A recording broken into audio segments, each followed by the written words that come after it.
Check 1 2 1 2. What's cracking with y'all, man? I'm GG. You tuned in to the Green Gorilla channel. It's the place where black men can express themselves freely, straight up with no chasers, man. And before I get things started, man, you know, like I always do, I want to give a shout out to the haters out there, man. I hope y'all having a pleasant afternoon, man. Real talk. I know you watching. Also, man, if you coming in, man, do me a favor, man. Hit that like button, man. If you haven't subscribed to the channel already, man, hit that subscribe button, man. I'm trying to get to 10,000, man, by Christmas, man. Can I do that, man? Can I live? Anyway, man, hit the like button, man. And like I always do, man, I want to give a shout out to all the members of the Green Gorilla channel on YouTube and on Patreon. And then I'm going to do my little disclaimers, and then we're going to get on with the business. But shout out to Binga, Gerard Shelton, Hostile Adept, Timothy Blewett, Dar, An Honest Look at the End, Roderick Jackson, Be About Peace and Pleasure, Cutting Up with the Jones, and Void Be Free. Big up to y'all, man. Big up to Zanko 1, Cornelius Bellamy, Sherlin Woe, Salty Balls, Mike Johnson, John Stun, No Sleep, Inherently Intuitive, Tell Toya, Jastic, Brotherly Love 215, and Divine Love Ridge. Big up. Timothy Blewett, Raiz Muajid, Wild Bear, Sunra, Barnolis, BGS, FA4L Andre, Mantis on Break, Lock Vegas, Bimrock, and Damian H. Big up. Passport OG, Rasheed Barnes, Blacksword 404, Leon, Artisan MC, Dubwill, Mr. Good Dad, Third Coast X, Michael Ross, 63rd Samurai, and Ishmael Samad. Big up. The Watcher, The Ruthless Heartless Revelator, Kill the Game, Dr. Thunder, Jason Hills, Charles Finney, Interesting Thought, The Silent Warrior, Naomi Gary, J. Cleveland Green, and The Black Toxic Masculinist. Big up. Big up Pulpit 28, Larry R, Seth Son, Afro Troop TV, Show Me, Spain Man, Seventh Coast Dojo, Anthony Davis, I'm Just Jules, and Ricky Dawson. Big up. Stefan, big up. True 7360, big up. Mr. Me Too, big up. Call for President, Gold Professor, AKs and Curtains, H-Town, Roguish, The Bill Monger, Adrian Thomas, Electrician 480, and D. Scott, big up. Path Guy 74, Pete Rock, Aaron Peters, Vince Lindsay, Quiz the Poet, Black Wizard, Shadow Observer, Troy Warren, and Mrs. KP Bailey. Big up. Alan Wiley, The Face, Life of Commerce, AI Apostle, Jeffrey Speed, Marvin Battle Jr., Adam, Ignatz Mouse, Dr. Tree, and 77 Base X. Big up. Brian McMurray, K. Reness, Charles Rogers, Rick Ross, and Sandra Jean. Big up. Charles Gilmore, Greg, Barry Little, Mr. Valentino, Dr. Rock, Mark Swift, Odd Collard, Donald Watts, Coach Hotep, and Mr. Blue Collar. Big up. TD Hip Hop Media, Drew Main, Mr. Heat, Sir Anthony, MLR, Universal 178, Aaron Smith, DH, A Double, Kalanja Collard, and WPR1. Big up. Also, shout out to David Carroll, Force Windu, and Kevin Samuels. Big up, man. Also, on the Patreon side, I want to give a shout out to Frank Black, Robert Wicks, Shine Language, Chris Flowers, Christopher Burton, Daxby the Tetrahedron, J Live, Keith Bass, Nick, Albert C, Dr. Ben Vincent, Waffle Weave, Darnell Smith, Excalibur, Pursuer Prisoner, Taz, Dragon 59, J Bailey, Momal, and Asangwa. Big up to y'all, man. Big up, for real.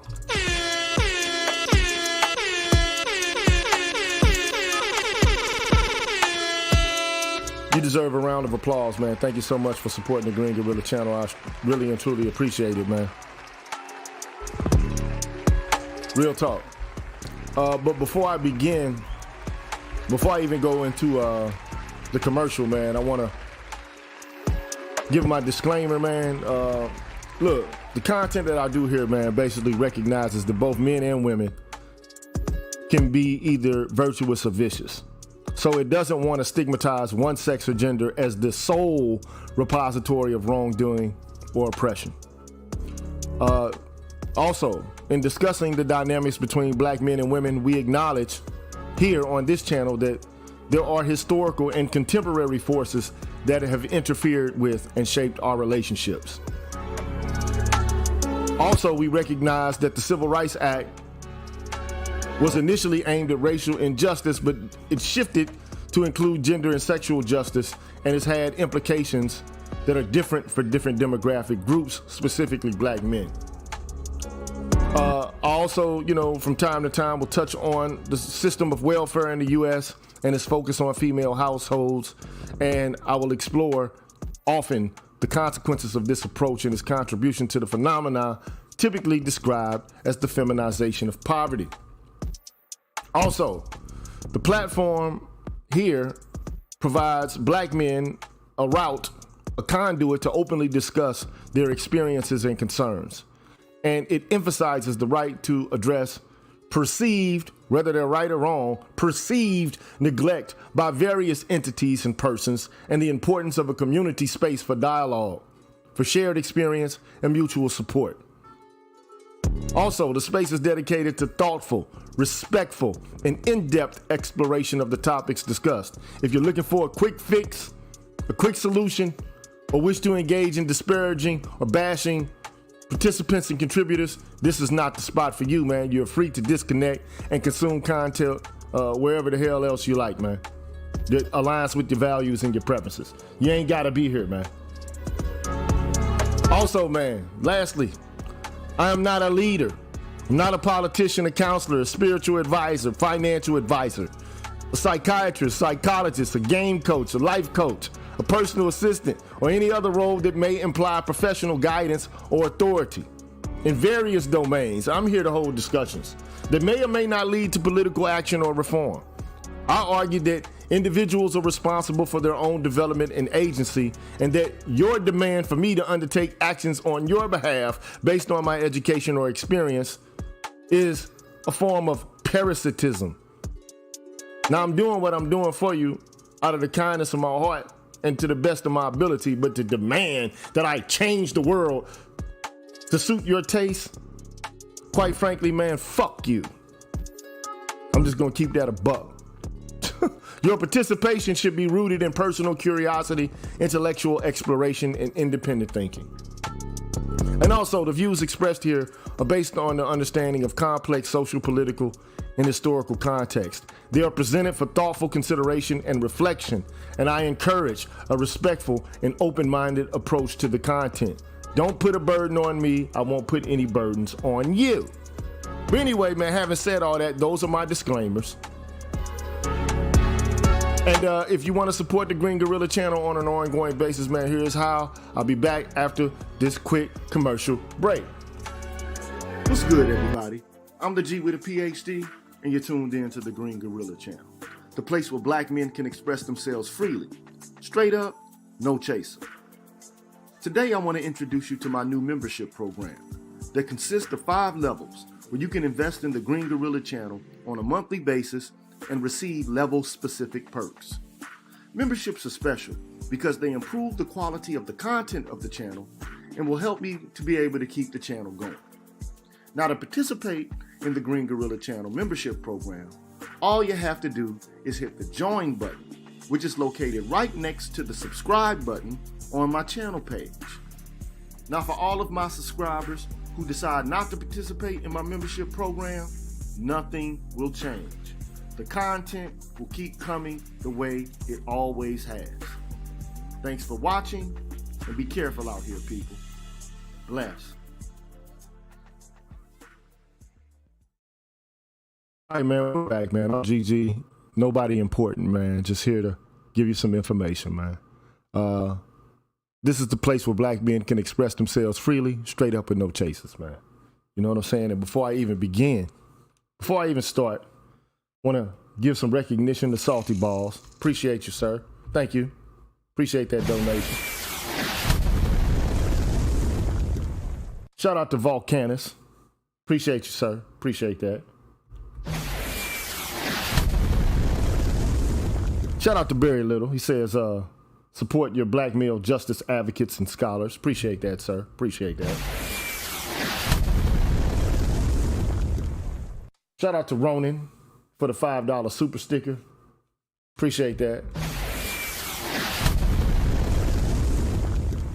Shout out to John Jones. He says, I hit you with the rest when my refund hit, man. Come on, man. You ain't, look, you're a student, ain't you, man? Chill out, bro. You good. Shout out to Seth's son, man. Shout out to the brother, man. I see you square. Holla at you.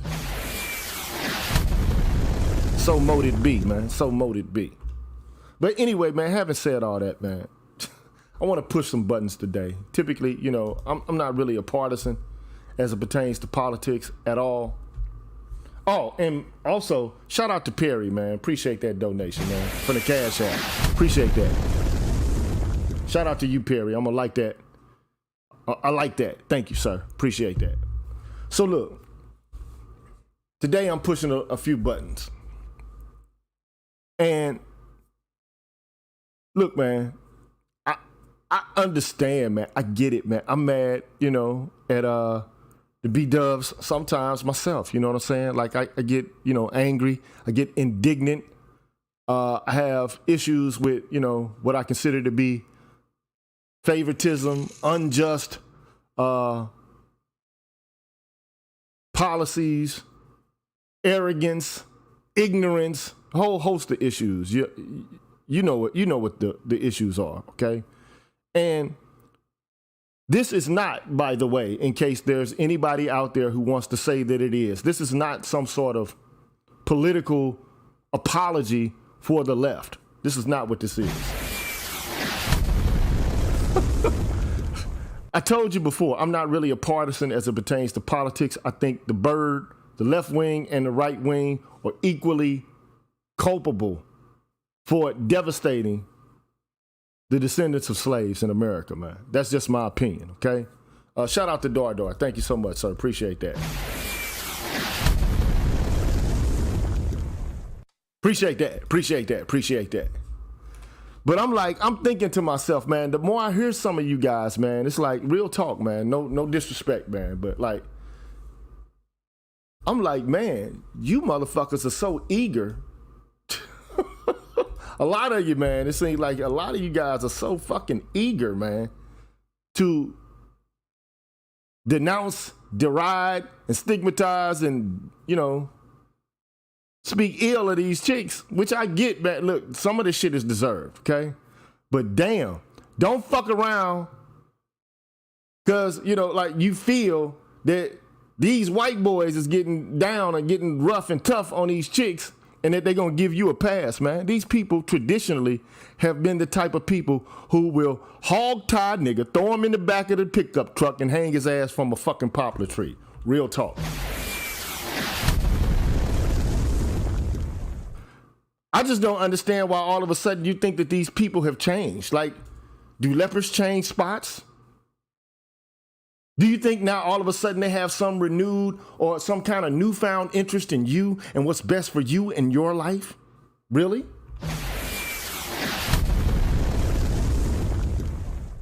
I'm just asking the question. I'm here to push some buttons today, but also I'm here to educate today. Okay? I'm here to educate. Shout out to David White, man. Appreciate the donation, sir. Appreciate the donation, sir. Appreciate it. Always supporting the G with the PhD. Thank you, sir. Appreciate that. Thank you. Okay. But I feel like, you know, it's necessary because there are a lot of people today, man, who, you know, I think they're putting forth an ideal that I think is based upon either ignorance or a misjudgment about who they really think their friends are, okay? Now, I'll tell you, the political landscape in the U.S. is going through numerous shifts in ideology. It has. There's been realignments, transformations, the whole nine. And I'm going to say this. I'm going to come out right out and say it, man. There is very few transformations ideologically, politically transformative as the one that happened in the middle of the 20th century. Straight up, bro.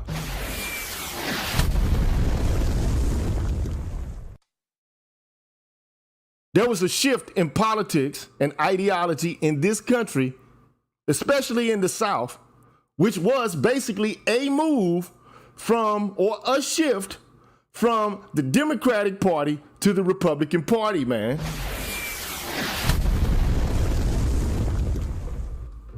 Many of you already know this, but some of you may not. And so it's my job to fill in the blanks and to draw out, the details and to connect the dots. Because if you look at the bottom left hand of my screen here, many of these guys were members of the fucking Klan, man, and they're considered today to be Republican fucking heroes, even though they switched and changed parties, man.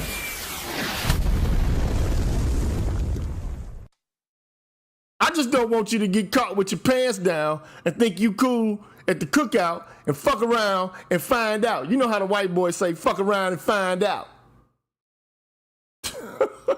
And then your ass get hog-tied, slapped in the back of a pickup truck, and end up hung at the edge of a branch of a fucking poplar tree.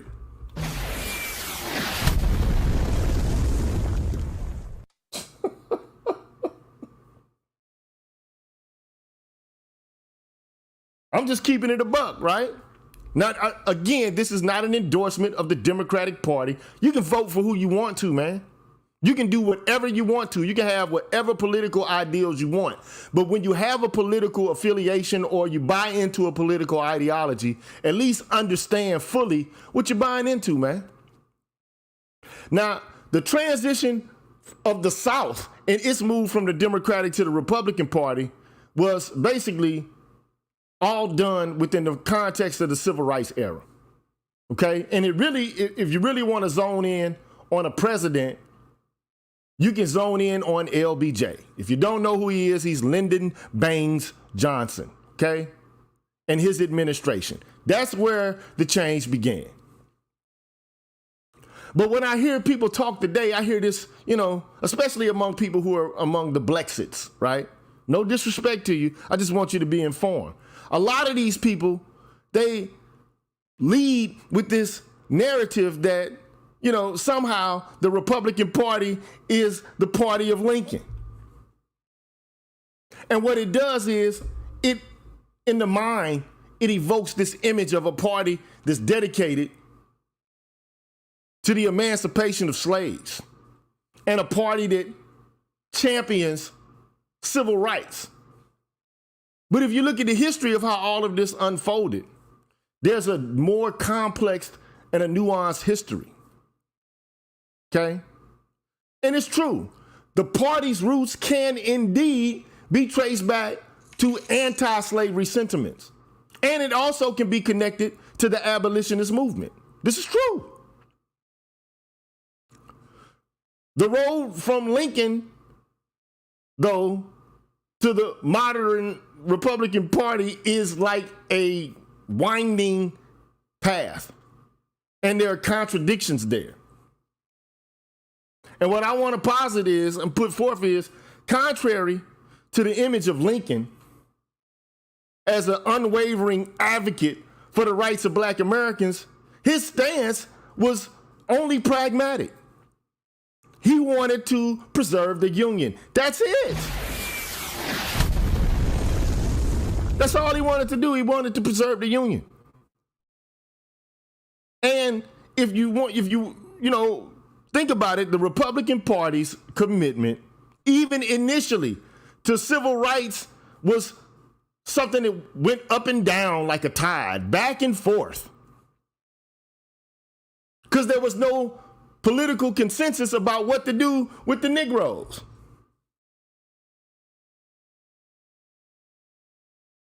No consensus on what to do with the Negroes.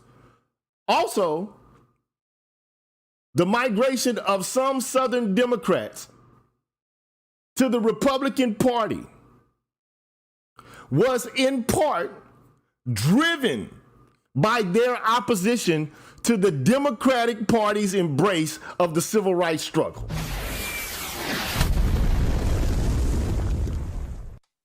Bottom line, it wasn't just a shifting of party labels. But it was a transformation of political ideologies, man, regional allegiances, and individual motivations. This is a complex narrative, okay? All I'm trying to do is unravel the intricacies of the shift, the political shift, by examining not only the major realignment during the civil rights era, but also the historical context that paved the way for the change itself, okay? And so I'm going to dissect the myth of the Party of Lincoln and explore the connection between race, politics, party strategies. And I think it'll shed light on a defining moment in American political history. Okay? And it'll continue, I think, it should continue, I think, to impact the way that you think about what you're getting into politically. Because a lot of you don't have a political education. I'm sorry. I just so happen to be a PhD in social and political philosophy. That's my area of specialization. Not claiming to know every fucking goddamn thing, but I do know a little bit about politics. Okay? So if you look, let's just start off with the facts, man. Share the screen.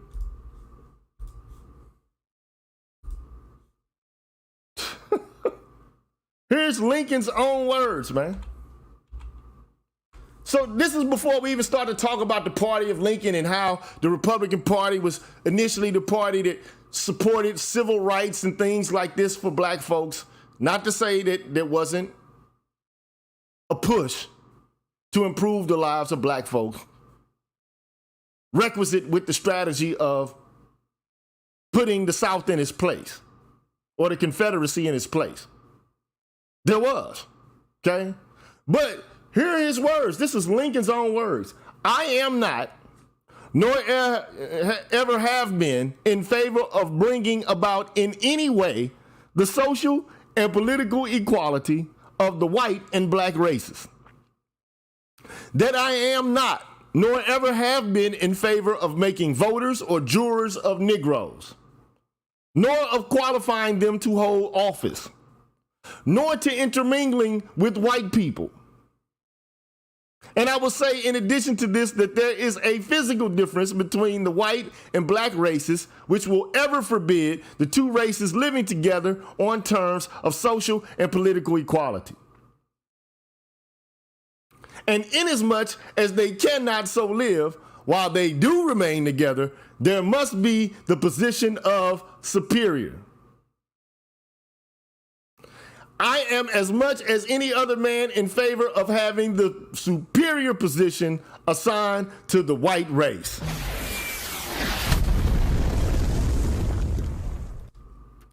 And that's for those guys here who, you know, for whatever reason, I don't know why, but they got the Steven syndrome from Django or some shit like this. I don't know why.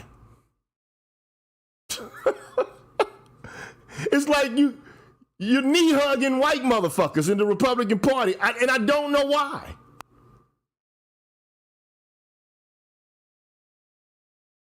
I don't understand it. I get it to a certain extent, but I wouldn't, just because you got some problems with the left and how they've managed the welfare state and family life and things of this nature and how they're dealing with, you know, the politics of recognition, I don't think that, you know, all of a sudden you can say, well, because I don't like them, I love these people.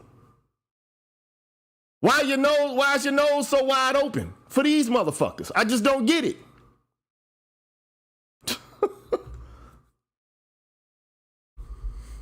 I just don't understand it. So yes, the Party of Lincoln is a myth because Abraham Lincoln's, his association with the abolition of slavery, yeah, it's historically grounded, but it's somewhat misconstrued. Because as the 16th president of the U.S. and the first from the then newly formed Republican Party, right, his primary concern was preserving the Union. That's it, as evidenced from the quote. And yes, he did indeed sign the proclamation in 1863, and he pushed for the passage of the 13th Amendment. Yes, he did that. But these acts, for the most part, as evidenced by what he said, were primarily about crippling the Confederacy. That's what he wanted to do. They weren't related to his moral convictions about the relationship between white and black folks. Not the case.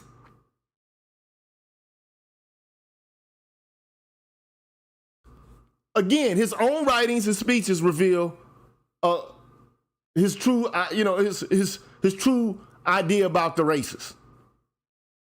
Okay, now he was opposed to the expansion of slavery, but he definitely wasn't committed to full equality for black Americans. He just wasn't. So stop that bullshit. If you're a Negro and you're talking about the party of Lincoln, just keep the same energy that Lincoln kept and tell the truth, man. Don't tell half the truth. Tell all the truth. Don't tell part of the truth. Tell the whole truth about it. Now, one can argue, if you want to be charitable to Lincoln, that his views evolved over time. But if that's the case, his evolution was complex, and the same with the other members of the Republican Party itself. There is no absolute consensus about what to do with the Negro in this party from the beginning. And that's what you got to be cognizant of, okay? Now, following the Civil War, after the Civil War, we already know you had radical Republicans, that's what they were called, radical Republicans within the party, and they wanted to rebuild the South and basically ensure that there were civil rights for former slaves. Radical Republicans. Now, I can roll with the radical Republicans. I can roll with them.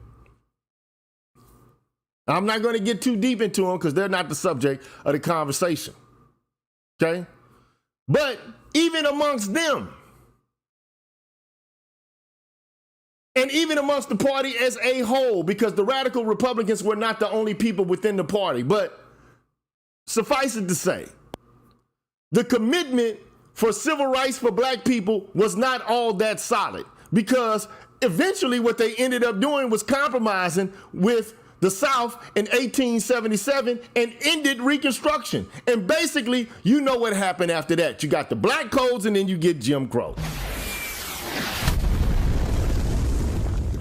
And all of the federal protections for black citizens in the South, all the promises and all of this that they made, the Republican Party retreated from that in order to preserve the Union. Because again, their primary goal was not to establish justice for black folks. It was to preserve the Union. That was what it was.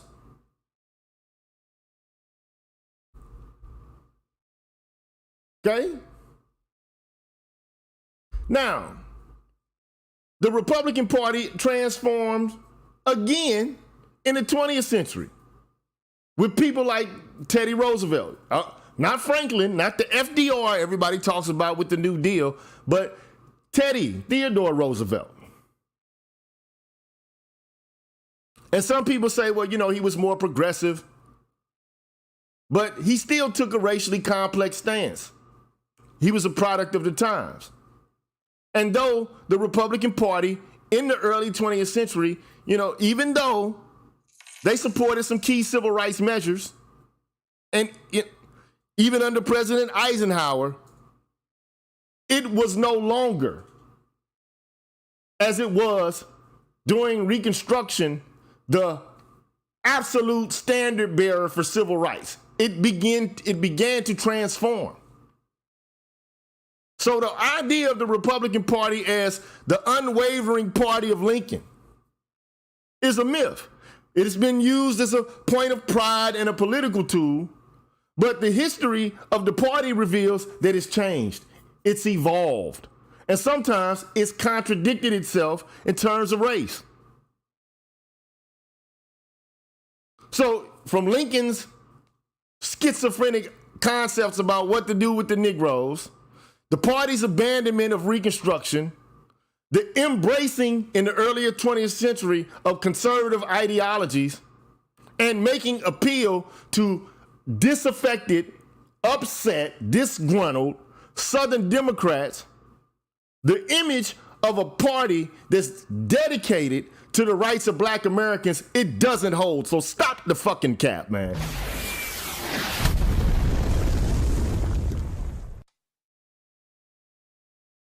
You got to stop the cap.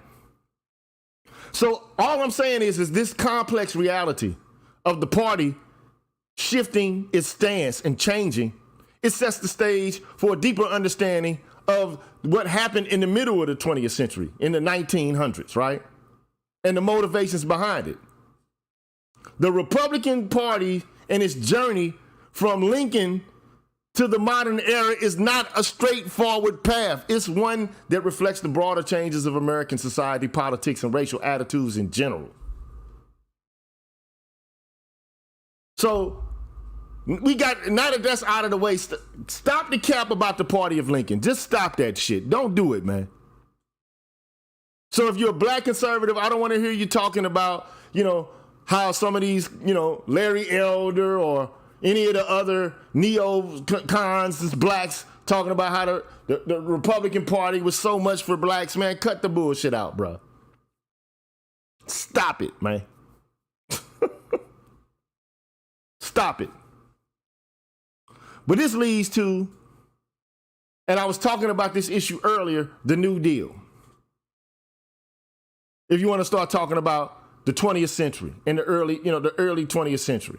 So you get President Franklin Delano Roosevelt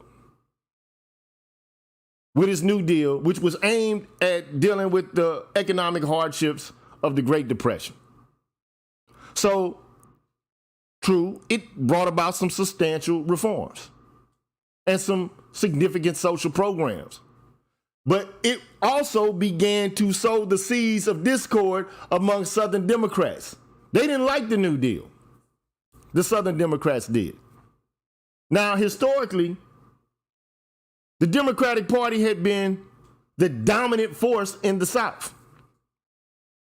But the New Deal's labor and social welfare policies started to clash with the interest of conservative Southern Democrats. That's a fact.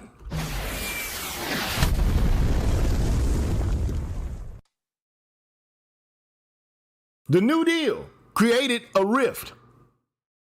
Okay? So the New Deal's labor and social welfare policies, they started to clash with the ideologies of conservative Southern Democrats. Though they still aligned with the Democratic Party on many issues, cracks began to appear in what was once a previously solid relationship. There was bipartisanship in this country way more so than there is now.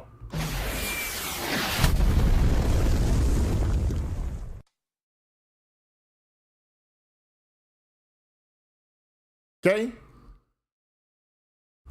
Then you get to post-World War II. Everybody knows what World War II. So you get the Great Depression, then you get World War II. Okay? And at this point, you are beginning to see a push for an enhancement of civil rights. Okay? So you get President Harry Truman, who was a Democrat, who took some steps, for example, to desegregate the armed forces, which he did in the middle of the 20th century. He did that in 1948. But of course, the white motherfuckers in the Democratic Party, they were pissed off about this shit. They were mad as hell about it. Pissed the Southern Democrats off. What do you mean we got to serve with these niggers? So basically, what this culminated in was something called the Dixiecrat Revolt. Bottom line.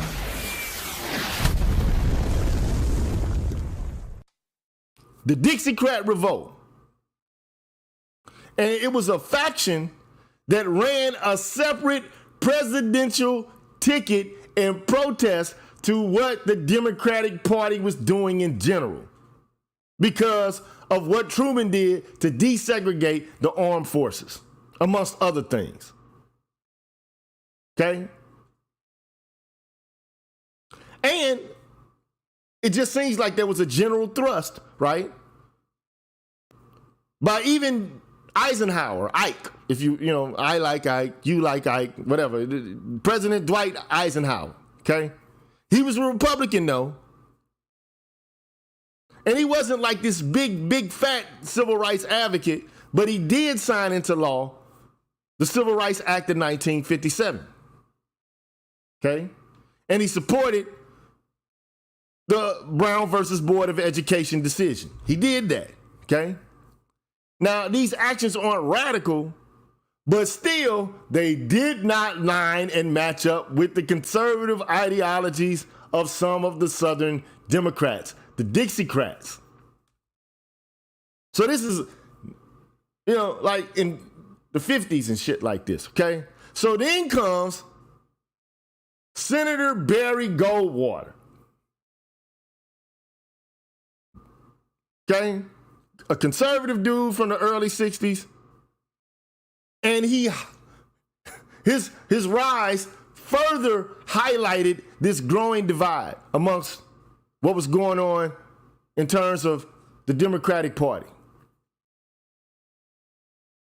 He was a staunch conservative, and he was opposed to many aspects of the Civil Rights Act of 1964, and he basically began to draw the attention of some conservative Democrats who, began to move to his side, okay?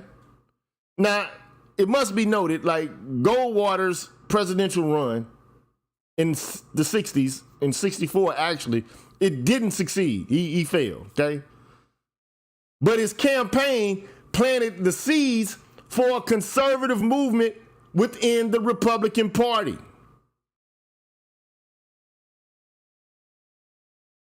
He was a Republican, okay? So one that would increasingly appeal to people who are unhappy with the Democratic Party's shift on civil rights. So all of this is facilitated by the civil rights movement or any progress related to black folks. So Southern Democrats are like, okay, fuck what's going on in the Democratic Party. It's time for me to start looking elsewhere.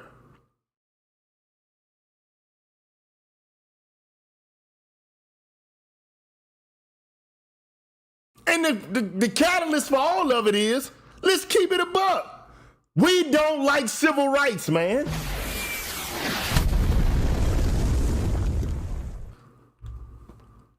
And you know what we don't like civil rights means? We don't like you niggers. Anybody that I want somebody to tell me that's a lie. I'm pretty sure there are going to be people who, write comments in the comment section. For whatever reason, they got their arms wrapped around these people's knees for whatever reason, I don't know.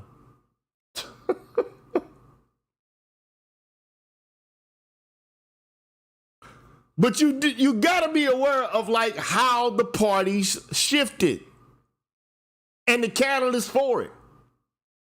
So all I'm trying to explain to you is, this is the beginning, the point at which Southern Democrats are beginning to move and gravitate towards the Republican Party. These are people who do not like Negroes, bro. They don't like you.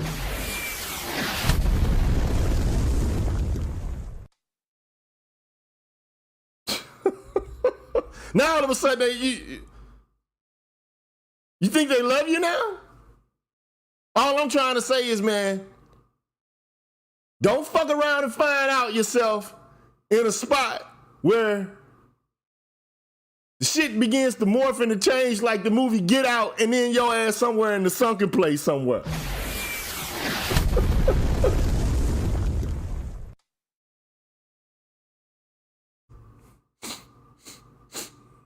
Don't fuck around and find out that you in the sunken place somewhere.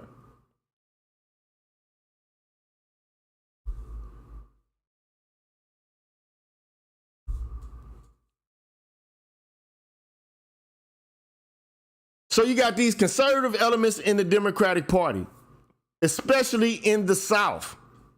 And they were increasingly at odds with the national platform on issues related to civil rights, welfare, and labor. Labor, welfare, and civil rights. They don't like civil rights, they don't like welfare, and they don't like the fucking labor unions.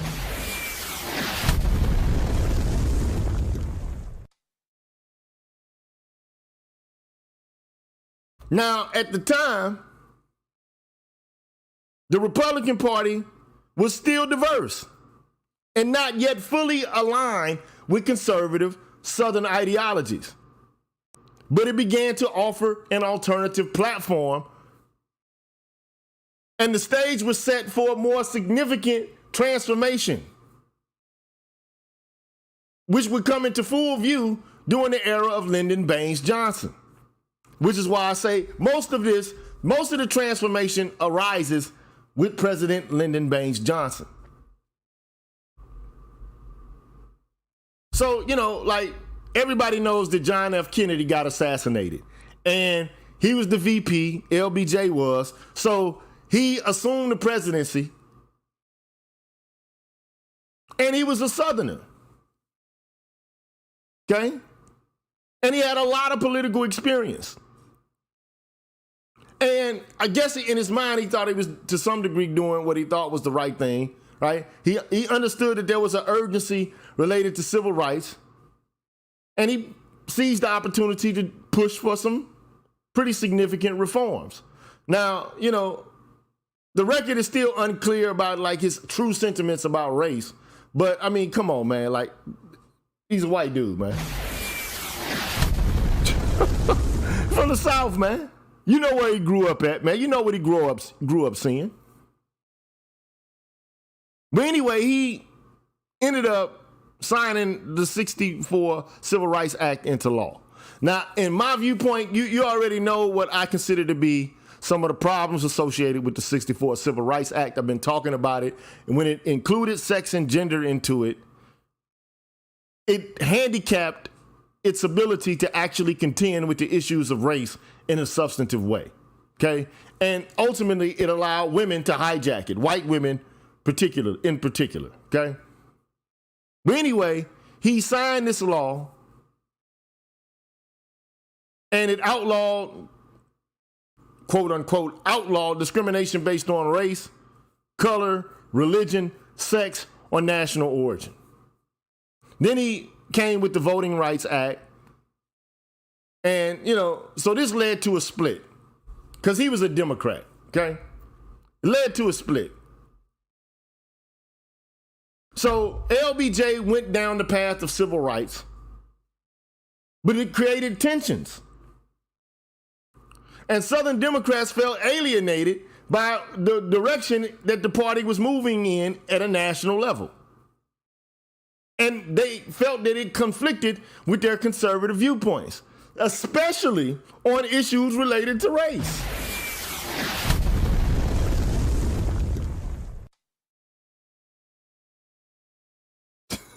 And even LBJ himself understood it. He said it when he signed it. When he signed it, he said, God damn it, the Democrats, by me signing this thing, the Democrats are going to lose the South for a whole generation.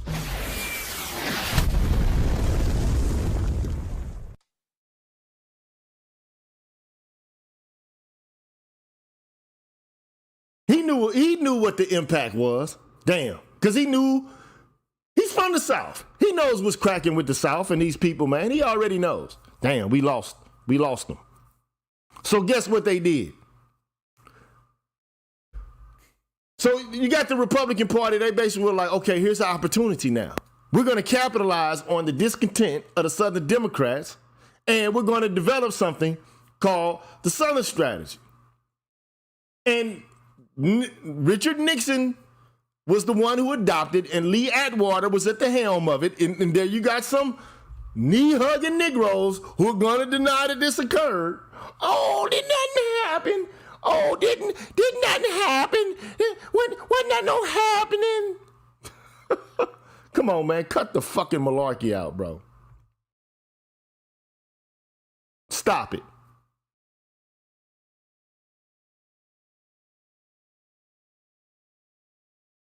Richard Nixon and Lee Atwater conscientiously said, look, we want to win Southern voters we want to win them over if they're disenchanted with the Democratic Party stance on civil rights. What we want them to do is come over to our side. So it is true, not all Republicans agree with this type of strategy. Okay? But the party began to court conservative Southerners. It is what it is. Focusing on states' rights, and we already know what the fuck that means. Bunch of racist white people like we don't want niggers around us.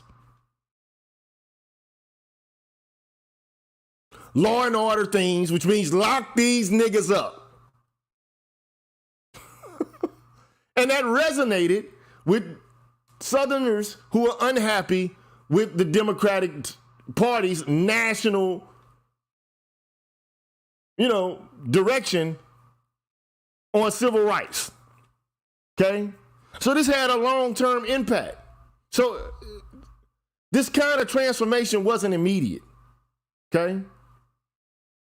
And it wasn't complete at the time because many Southern Democrats continued to hold office, and the transition was complex and it was gradual. But the era of LBJ, it crystallized a transformation that had been brewing already, that was already in the works for decades. But it culminated in what he did as a Democrat with the Civil Rights Act. And over time, conservative Southern voters and politicians who once identified with the Democratic Party increasingly began to find a home in the Republican Party.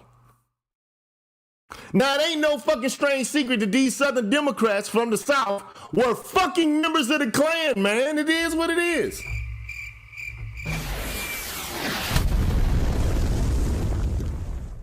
These were members of the fucking Klan, dog. Who now have become Republicans.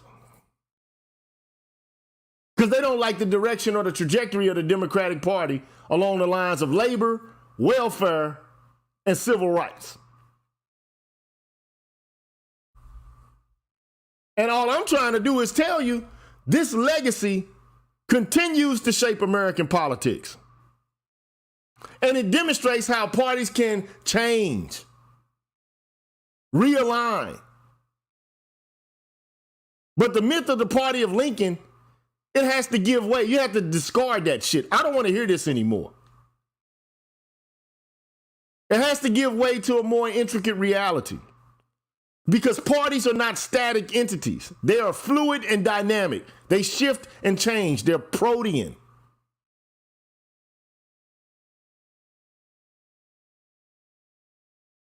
But this brings us to the Nixon years. And a more, microscopic look at the Southern strategy, because basically, man, like anybody who denies that there's something called the Southern strategy, you just flat out fucking lying, bro. Bottom line, man, you hugging white men's legs, man.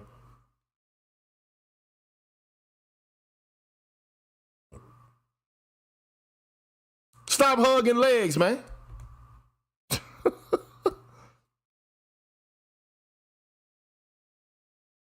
So in 68 and 72, the realignment, the transformation of the party from Southern Dixiecrat to Republican, it was on its way. Okay?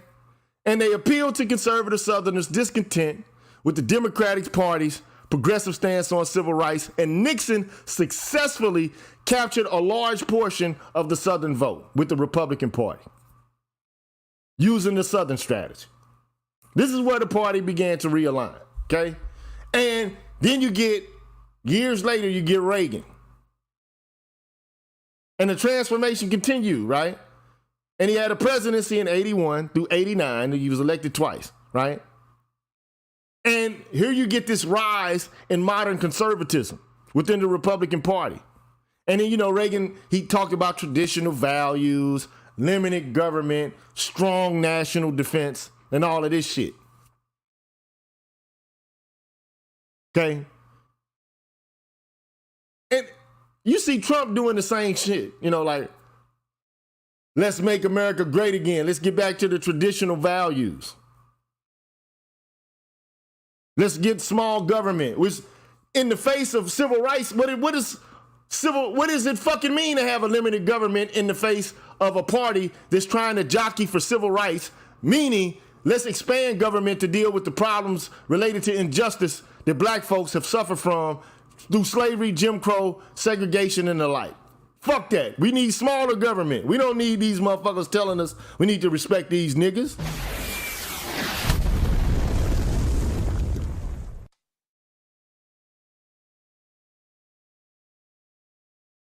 So Reagan's policies and rhetoric, it solidified this realignment. And it basically attracted conservative Southern voters who fell out of step with the Democratic Party's progressiveness, okay? Now the question is, look, I got issues with the Democratic Party. I do. But one thing I'm not about to do, even though I have a problem with the Democratic Party, I'm not going to all of a sudden put my faith in a group of men and women who I know harbor racial animus and shit. I'm not about to do that, bro.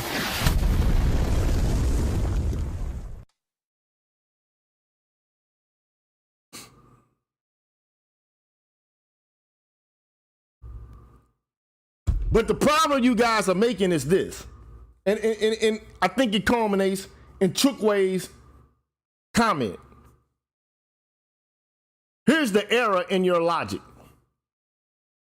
The government and the way it was applied to the plight of black people was different than the government and how it was applied to the plight of white America. Bottom line.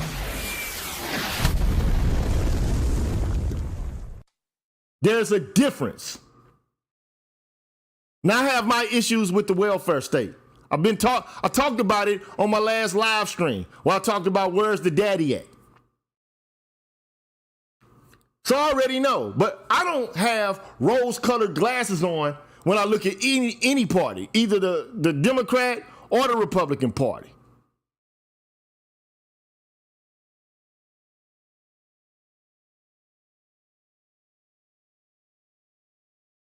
He says those black women in the Democratic Party hate you a lot more than white men. Shit, I can't tell. Because even though you might dislike these motherfucking chicks, they ain't never tied your motherfucking ass up to a goddamn tree, had they?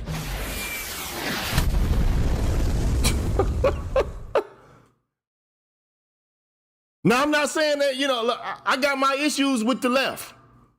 And I'm not saying to vote, you can vote for who the fuck you want to. But be aware of what you're affiliating and you lining yourself up to. That's all I'm saying.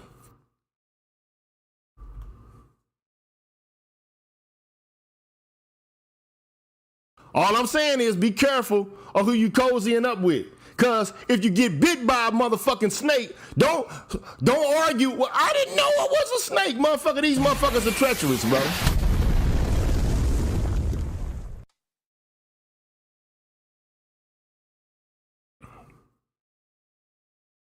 And we can talk about this at some point. Personally, I don't think that democracy at this particular juncture in time, that democracy is substantively connected to electoral politics at the national level. I don't.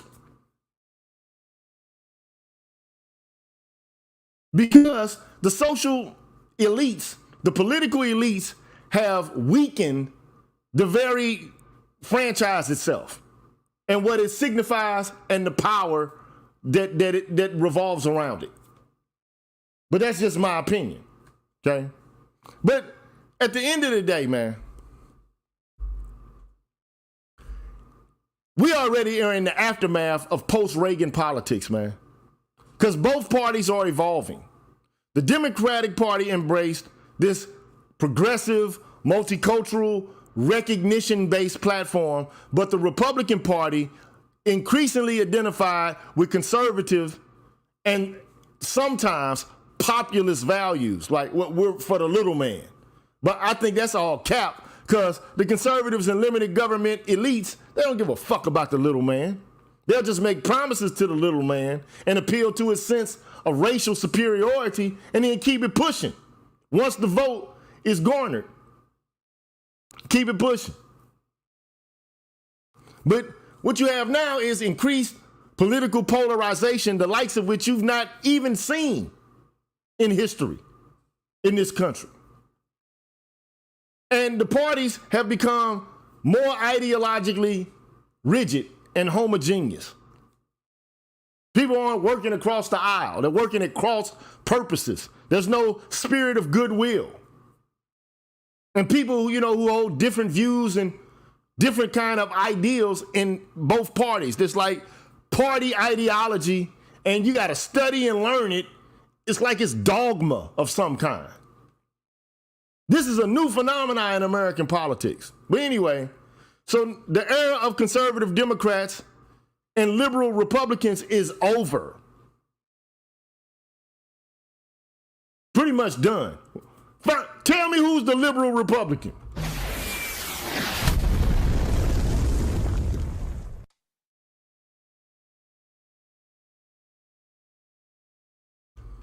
Again, I'm saying you can vote for who you want to. You can do whatever you want.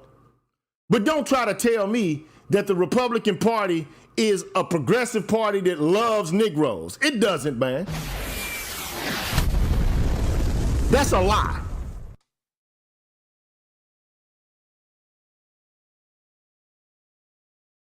This is the party of the Klan. Because the Democratic Party was once the party of the Klan. It's the facts, man. It's the facts.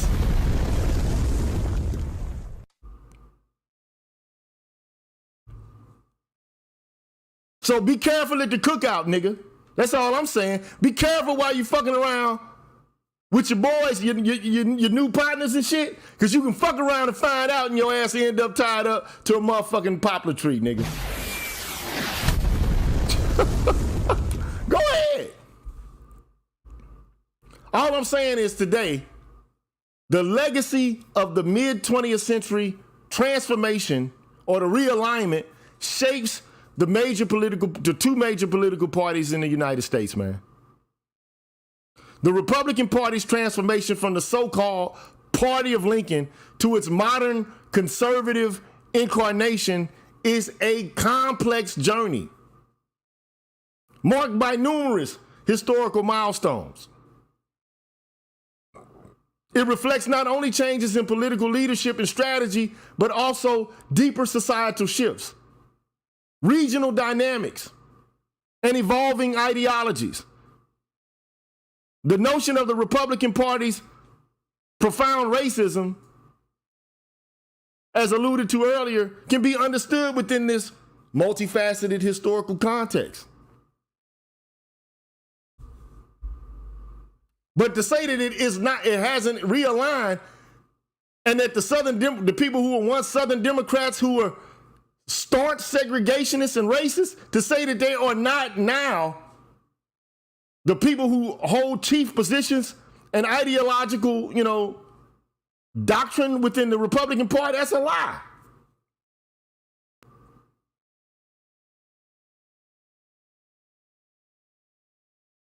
So if you want evidence that the Dixiecrats were Klan members and that they shifted to the Republican Party, you ever heard of Senator Theodore G. Bilbo? Ever heard of him? The Mississippian? The staunch segregationist who openly advocated for white supremacy? You ever heard of him? Openly.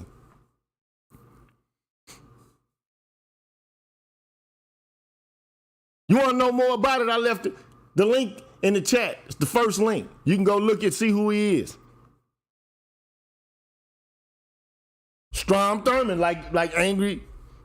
I know you're not the angry man like from the Masculine Mercenaries, but I know he says, Strom Thurmond, U.S. Senator from South Carolina. He was a 1948 presidential candidate, a Dixiecrat. Now, people say he was never confirmed a KKK member, but some people said he was. Okay? And initially, he had a strong federal, stance against civil rights legislation. And that made him attractive to other Dixiecrats. There's a link in the chat, a book by Joseph Crespino. You can learn more about Strom Thurmond and his political ideals as a Dixiecrat. You got Robert Byrd. Now, he wasn't a Dixiecrat, but he does have past membership with the KKK.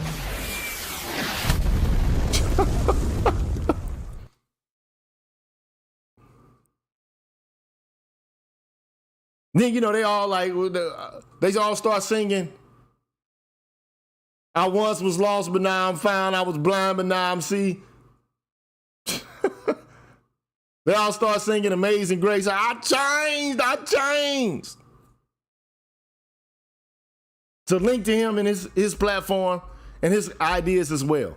Hugo Black, U.S. Supreme Court Justice, had early membership with the KKK.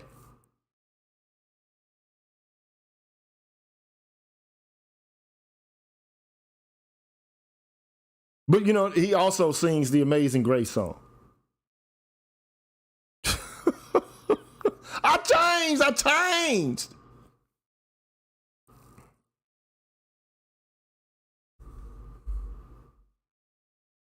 But it's important for you to understand that the Dixiecrats fled to the Republican Party, and for the most part, after Nixon, that's what the party has been about. It's been about the Dixiecratic platform.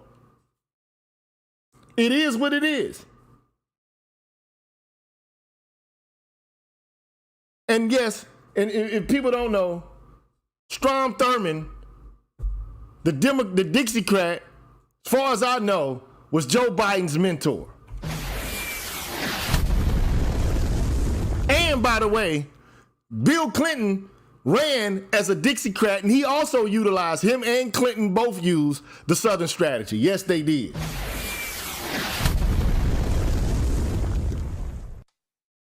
Now, I got some issues with these 304s out here, just like everybody else do. I got the issues. Do I like what the left is doing? Do I think black men were left out of the Civil Rights Act? Yeah.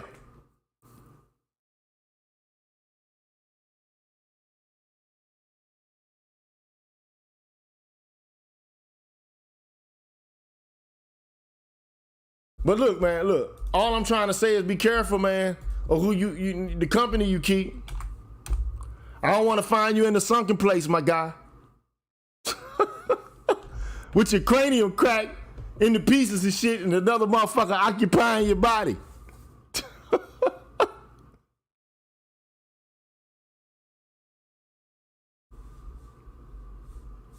That's all. And Brooklyn, Lord of Brooklyn, BK for life. All I'm saying is the first thing that black folks should do, as they always should have done from the very outset, is develop a strategy that works for them. And then, after having done that, made their demands, then determine whether or not, in their courting of the vote, try to apply pressure to various persons to modify, their platforms so that they could, get their vote. But we don't do that shit. And I do agree that black people have been too cozy with the Democratic Party because of what occurred during the Civil Rights Movement. And there's been very little traction or movement on black people to be in any way critical of the left. But I mean, for crying out loud, let's not be foolish, man. If you argue that the Dixiecrats didn't take over the Republican Party and that these people were profoundly racist, you're in a fantasy land, man. Bottom line, you're living in a fantasy land. And a lot of guys are using politics not as a way to advance themselves, but as a way to get back at bitches. I just don't get that shit. To me, that's dumb as a motherfucker. I hate these hoes, so I'm voting for the fucking Republican Party. No. I'm like, look, bro, look, you can do what you want to. All I'm saying is be careful, man, of the company you keep and who you fuck around with, because you might end up in the sunken place at the cookout. That's all I'm saying, bro. Yeah. What's going on, GG? What's happening, Ab? Hey, I did vote for Trump, but for the record, it was not because of black women. That was the least of my worries. Right, for sure, for sure. It was not because of black women. And I would never tell anybody what to do with their vote. You can do what you want to with your vote. Mm-hmm. Okay. Speaking of which, I hate to say this, but I'm not. Don't get it twisted. I'm not saying you're wrong about the white dudes tying you up and stringing you up by a tree. I hate to say this, but some of the people in the chat aren't wrong. I've been hearing a lot of stories on how black women been taking their black boyfriends out. What you mean? Killing them, you mean? Yeah, killing them. Oh, well, shit, bro. Like, look, that's always happened. Well, like, I mean, in terms of DV or some shit like that, or intimate partner homicide, or pretty just much, some hate. yeah. That shit, you're gonna always get that. You know what I'm saying? Like, I mean, that's part of the game. But at the end of the day, the only thing I'm saying is, man, look, there's a reason why a lot of black people have an aversion to the Republican Party, and it's not because they, they just want to continue to endorse the welfare state. I don't think that's the issue. No, it's not. It's a knee jerk reaction to what they know to be profoundly racist people on the right. Like it ain't, dude. There is no strange secret that the right utilizes a platform of racial politics in order to secure votes from the southern portion of the population who still harbor racial, anti-black racial sentiments. All you got to do is look at Ron DeSantis and what's her name, Sarah Huckabee Sanders, the governor of Arkansas. I just, black folks. I just don't get black folks, man. I just don't understand us, man. I don't get it. Like I got issues with the left. I got issues with the right. I think the left are racist just as, the right is racist. It's just that the left doesn't tell you that they're racist and tries to conceal and hide it under, complex webs of deceit. Whereas, like, the right will just come out and tell you, like, we don't fuck with you niggas. Yeah. You know what I'm saying? Like, I mean, hey. Yeah. But I'm here to push I'm just like, man, like, I don't think that the Republican Party is the saving grace of black folks, bro. I just don't. Oh no. I hope not. Good Lord. But there are a lot of people who claim that that they are. And it's one thing to be conservative in relation to family values. Right. But if that's all it is, then, look, bruh, it's one thing to be conservative related to, trying to dismantle the welfare state and to bring about a more holistic approach to poverty. Okay? Instead of it being a gendered approach to poverty. Okay? I can get that. By the way, JT, let's tell the whole truth. Not all the Republicans are about conservative family values. Log cabin, anybody? Log cabin Republicans, anybody? Bunch of how can I say this? LGBT, A, B, C, D, E, F, G Republicans. But come on, man. Look, this is the one thing that fucks me up about all of that from the beginning. And tell me I'm lying. If it's the case that during slavery, gay shit was taking place on plantations and all of this, how did it come to pass that like gayness became associated with like innocence and benevolence and progressiveness?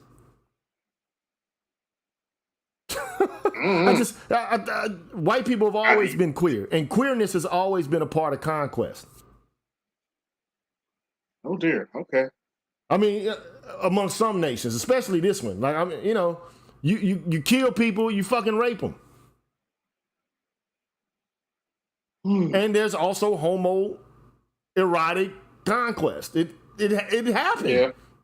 To argue that it didn't happen, like this is what people don't understand about Curry's work. Curry's work is a work that says that black men, just as equally as black women, have been subjected to homoerotic deviancy and violence from white folks.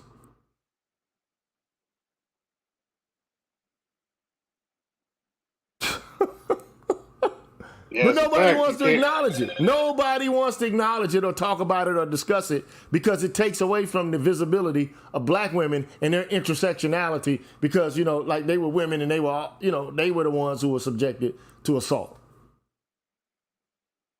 Nobody else but them. Tell that to the bucks on the plantation. So, like all I'm saying is where the conservatives at. Come holler at me. Where y'all at? I know y'all lurking. Where you at?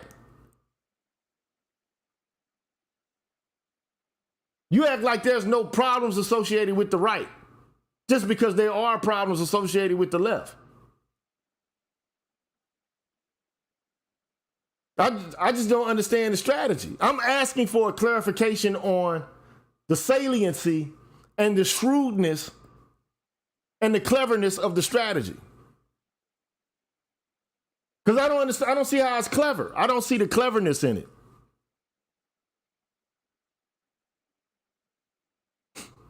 I don't see it as being like, sophisticated and like in some manner or the other, highly effective in terms of getting what you want. What is it that you actually desire? I'm just asking the question. I don't understand the strategy. I need some, and I do social and political philosophy, so I'm trying to get what is the larger strategy here? Like what is the goal? What's the end game here?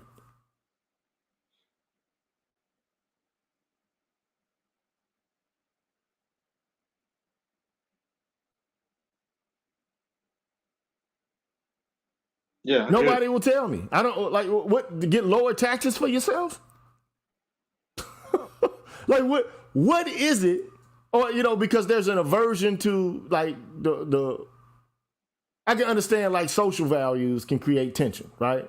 Mm-hmm. So I don't like the gay shit. I don't like all these women. Right. I don't like all these bitches in charge.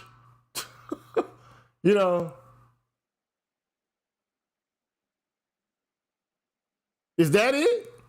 Because they don't like your ass either. They don't like you either. That's the point. This is the shit that motherfuckers don't get. They don't like niggas either. Yep. It's not like they have some sort of love for black men that they don't have for black women. Like, what the fuck? Like, I just don't get it. They don't like black women either. They're just using them as tools. I'm just trying to get some clarity on it. I don't understand it. I think largely this has to do with social and gender issues, not necessarily, taxes and business related issues. Although it could, it's possible. But I have my doubts about that. But I think that ultimately it boils down to social and gender related issues. Bro, did you hear me say blue no matter who, Chukwe? Like, I just don't understand that shit, bro. I don't get it. If I tell you I have my issues with the left, and I state that openly and candidly at the beginning, and then say I don't, because I don't understand blue no matter who either. I don't understand that either. But to posit that that's the position that I'm taking is fucking disingenuous. Yeah.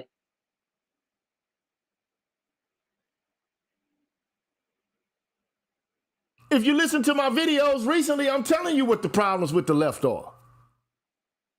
I'm telling you, I don't have a partisan relationship to political parties in the United States. And then, well, what about the blue? The question on the table is not talking about leftist today. It's talking about the right today. Mm-hmm.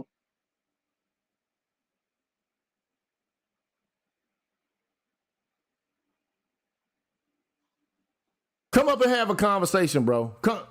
Have the conversation in real time. Like, I don't want to go back with, a whole bunch of reading the chats and shit like this. But if black voters support the Democrats within 90+%, how can that electorate affect change without withholding their vote? And maybe perhaps that makes some sense, I guess. But like, withholding their vote to get what? Because in my estimation, if you withhold your vote, then what you have to do is what, like, for example, Ice Cube said, well, here's our agenda. We're going to push it to the right and to the left to see if we can gain some traction. Right? Isn't that the goal? Right. To try to get whoever is asking for your vote to cave into your platform or whatever it is you're asking for. Right?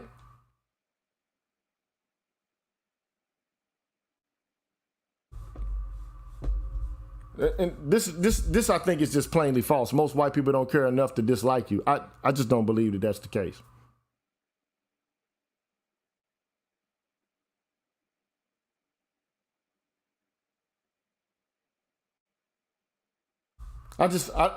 Look, I just don't believe that's the case, man. White people don't care enough to dislike you. The whole country is based on them disliking you and not fucking with you. I mean, have you seen, like, have you watched the fucking movies? Have you seen the documentaries? Have you listened to the language? Yep. Have you listened to what the presentation is? The Dixiecrats did not like civil rights.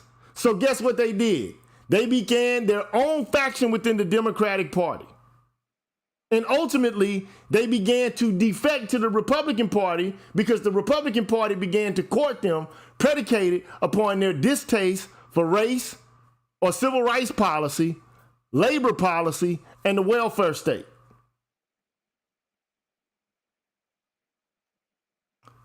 The history on this is clear. Like, do I have to show you this shit is... I just don't understand, guys, man. I don't understand what you don't get about, like, seeing shit in front of your face. This shit's right there. You see this shit? Like, fuck the Civil Rights Act to them represented communism. Based on what facts? I mean, the Communist Party, Russians did support some civil rights organizations, and there was a robust Communist Party in the United States prior to the passage of the Civil Rights Act. Those are facts. Okay. Okay. So where's that Communist Party now? I mean, that shit, it doesn't exist anymore, really. Okay.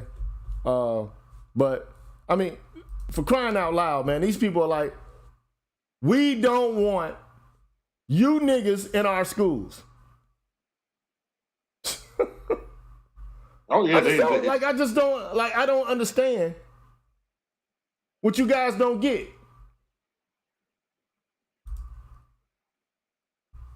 I don't understand what you guys don't understand. Like, they're telling you, it's we don't want to go to school with these niggas. Yep. They lined up in the hundreds to throw eggs and stuff at little black girls because they didn't want you in these schools. These people are members of the fucking Klan.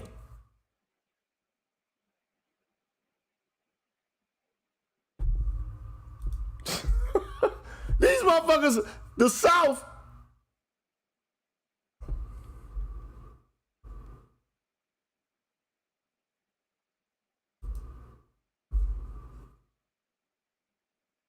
So now we're going to pretend like the North didn't like have slavery prior to the 1910s. In fact, 1810s? No.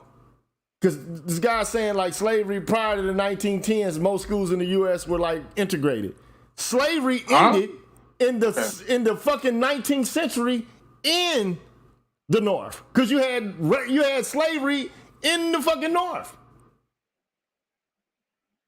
Like, look, bro, I don't understand what you guys don't understand. You think that there wasn't fucking slavery in the North? There wasn't slavery in Virginia, that there wasn't slavery in New York, that there wasn't slavery in Connecticut. They had slave trades on Wall Street, if I'm not mistaken, didn't they? Come on, man, bruh. When did slavery end in the North?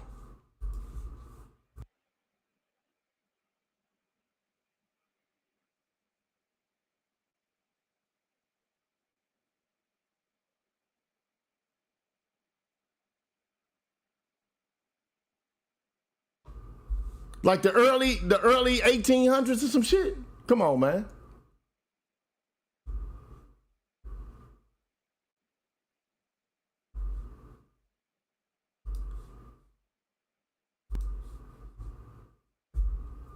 And I get it, I understand. But like, it wasn't like the Northerners just loved Negroes and like just embraced them fully and holistically. Like that. Nah, that was It's just not. It's not true, bro. It's not true. Slavery ended in 1865, but did that end racial oppression? Is that what you're saying? So all the racial animus was just lifted, correct? And slavery ended in different sections of the country at different times, correct?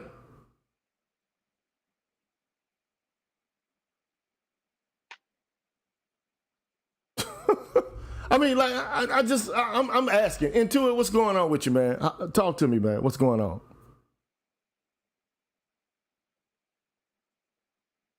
Are you there? Can you hear me? Yeah, I paused you because you had your microphone on, and I could hear you. You know, you were kind of doubling up. Yeah, I just want to know if y'all can hear me, first of all. Can y'all hear me? I can hear you now. Hello? You're Can you good. hear me? Hello? Can you hear me? You're good. Hello? Yes, man. We can hear you. Can you hear me? We can hear Can you. you hear us? Apparently, you can't hear us. Yeah, you can't hear us. Can you hear us? Yeah, he can't hear us. Bro, we knew, everybody knows that the civil rights acts during Reconstruction were developed by the North after the Civil War was won. We already know this, bro. Mm-hmm. We already get this, man. We already understand this. What is your point, man? Overall, like, what is the point, bro? But we do know that you heard of 1877, though, correct?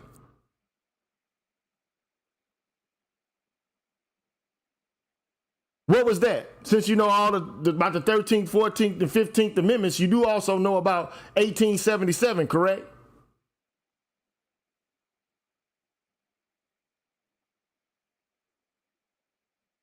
What was that?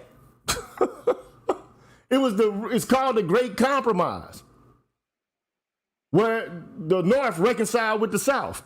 Because again, bro, I just don't understand. Let me find this shit again, bro. Hold on. Let me go right to this again. Lincoln.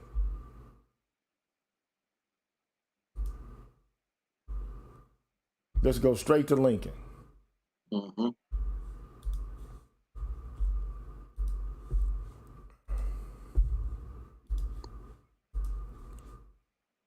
Lincoln's own words. I am not, nor ever have been, in favor of bringing about in any way the social and political equality of the white and black races.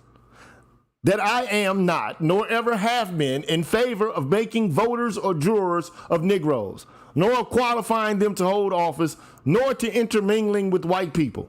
And I will say, in addition to this, that there is a physical difference between the white and black races, which will ever forbid the two races living together on terms of social and political equality. Now, this is the champion of the fucking civil rights, right? Lincoln Good freed old the Abe. slaves. The first president from the Republican Party. And inasmuch as they cannot so live, while they do remain together, there has to be a position of superior. And as much as any other man in favor of having, I am, as much as any other man in favor of having the superior position assigned to the white race. Bottom line. Not let's live in harmony, Ebony and Ivory, John McCarthy and fucking Stevie Wonder. All I'm trying to articulate is something really simple. This is not all that difficult to understand. That the parties flipped and that the Southern Democrats took over the Republican Party. And that the Southern Democrats were stark raving racists. Bottom line, they were the South. They are the remnants of the political South. They are the descendants physically, geographically, and ideologically of the South. It just is what it is. It's a fact.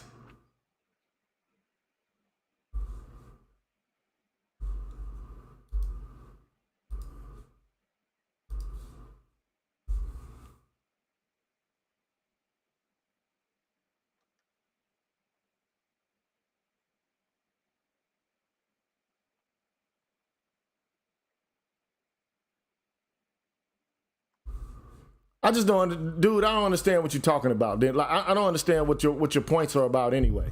I don't get it. The only point I'm making is be careful at the cookout, because you can fuck around and find out that they don't love your ass, and then you'll fuck around and be in the sunken place trying to align your interests with that of some white boys that you say are looking out for the interests of black men, when historically they've never looked out for the interests of black men. Demonstrate where they have. Point to some legislation where they have, as on a wholesale in a wholesale fashion, said we want to do this for black men. Where? Point to the fucking legislation.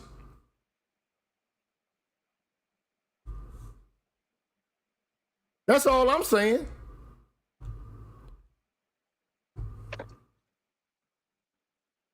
That's all I'm asking. Point to the legislation.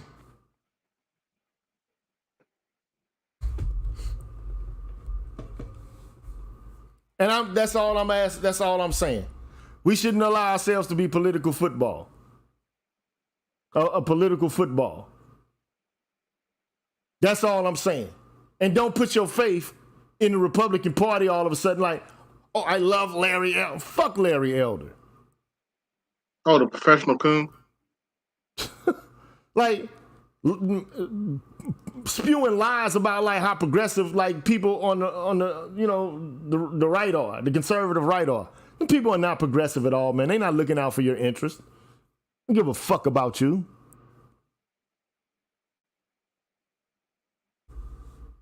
And my whole thing is we stop being a football by doing the following: developing an agenda that we want for ourselves. That's the initiation stage. Developing a platform that works for you. And then going around and demanding that people, if they want your vote, that they meet it.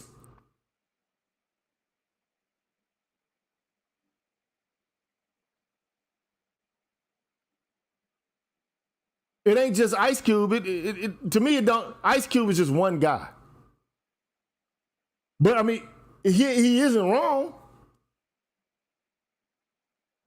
But then people, you know, try to denounce and deride him for having a platform like, okay, let's do this for black folks. Here's the program for black America. Here's what we want. Let's talk to all the politicians.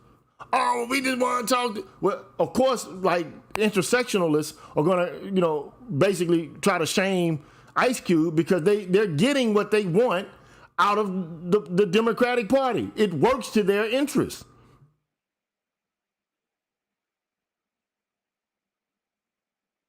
Most black people aren't politically sophisticated at all in any sort of way.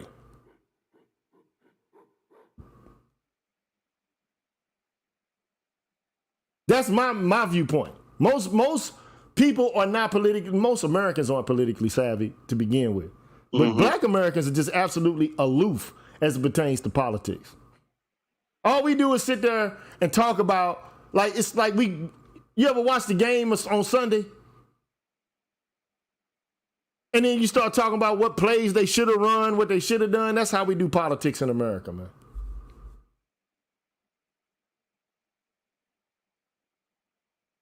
Yeah, unfortunately. Quarterback coaching and shit. Coaching on couch coaching. That's what we do. That's our political engagement. And going to tally our vote every 4 years or every 2 years or every year, in the local political scene, if we do that. Yeah, let the politician come to the church and give a little speech and yada, yada, yada. And the problem with I think BGS is right about this when it comes to the Breakfast Club. Like, why is Charlamagne talking about politics, man? Well, I know why they have a large audience. Mm-hmm. So this is why the politicians are coming and having conversations with them. They're making their rounds because that's a platform where they can reach a lot of American citizens at one time. And honestly, it is a way to reach a large demographic of black folks. It is. Yeah. And it's just sad, unfortunately. Said you about Larry Elder, he proved that Charlamagne belongs at the kiddie table when it comes to politics. I just don't understand though, like why Charlamagne, why DJ Envy are having conversations about politics. Like back in the day, we would have like Tony Brown's Journal. He would be there talking to these politicians or something like that. Yeah, people well astute in politics, yeah. But why is Biden having a conversation with Cardi B? Well, I hate to say it, but he wants to appeal to the lowest common denominator of black folk. That's why I think that's one of the reasons he came out and said, if you don't vote for me, you ain't black. Yeah, I absolutely hated that comment. You know what I'm saying? Yeah, and I guess I ain't black because I didn't vote for him, but But I mean, look, at the end of the day, all I've been trying to articulate is, even though you might have a lot of misgivings about the left, and I have my own misgivings about it, just running to the right. No, that's not going to have you ever heard of like the Odyssey? You ever read that? No, I haven't read it. It's about Ulysses, okay? And it's after the Trojan War.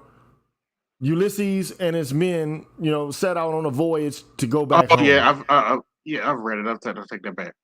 And on the way back home, they encountered a whole host of trials and tribulations. Mm-hmm. And my viewpoint on it is, it's like trying to plot a course between the two monsters, Scylla and Charybdis. I don't know if you've ever heard of them, but if you go too far to the left, you get eaten up by Scylla. If, you go too far to the right, you get swallowed up by Charybdis. Sounds about right. Yes. So the idea is like, how do you steer a course between Scylla and Charybdis? Because erring too far in either direction, left or right, will leave you dead.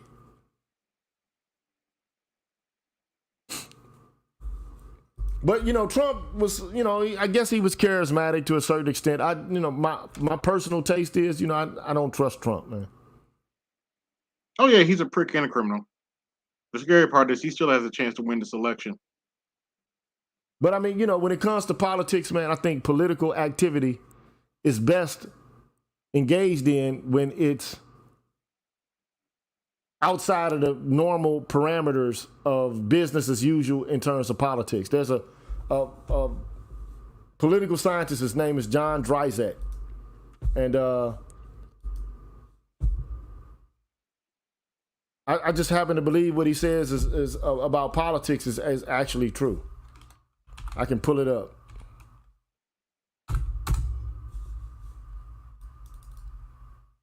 I think what happened in America is that they opened up the franchise to everybody, and by doing that, it basically effectively it attenuated the authenticity of being able to vote in the first place. It weakened the vote. Anytime you add more people to the pool of people who are involved in decision making, especially in the way it's done in this country, it becomes almost like it's Too many cooks in unimportant. one pot, huh? It doesn't have any impact. Not a true impact. So, like, I mean, let me see if I can find this shit. Dryzak. This motherfucking computer is taking its time, man. Oh yeah, it does that, especially when you're trying to do something in the middle of a live stream. Yeah, it's taking its sweet ass time. Hold on.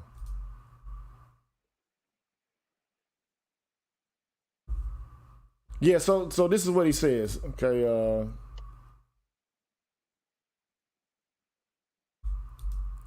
let me find it. Present, share the screen, window, share.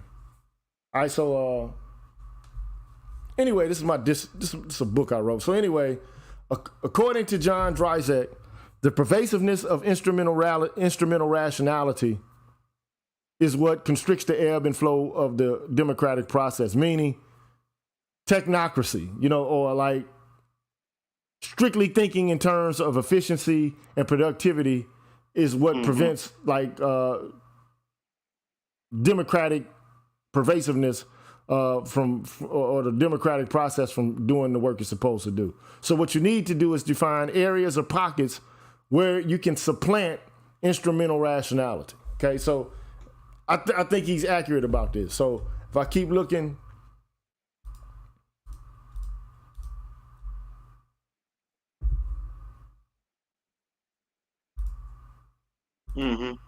yeah. So I maybe one day I'll go over his thoughts and his viewpoints on what instrumental rationality is and why discursive or participatory democracy should be the ideal that we follow. And the reasons why, maybe I'll do that one day. But I mean, like ultimately, voting is not democracy to me. It just isn't. It looks like it is, but it's not. Right, you got to do more. You got to be involved, and you got to do more than just vote on voting day. You have to, otherwise, like you're not involved in decision making. You're just not.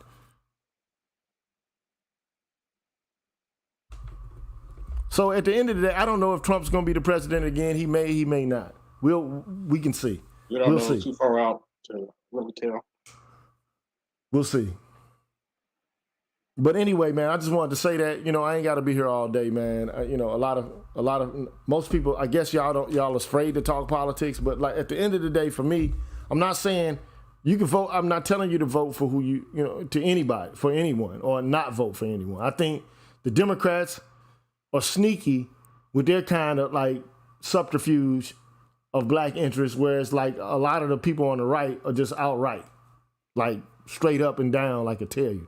Like I believe white people are superior. I believe we're better, and we don't need to have programs for people who are dumb and unintelligent because it's not going to do anything. They shouldn't talk about their own voters like that, but I'm just saying. I mean, isn't that what they say? Yeah. They say that black people have low IQs and like whatever programs you try to develop in order to help them are going to be useless because the default position is that they're going to be inferior.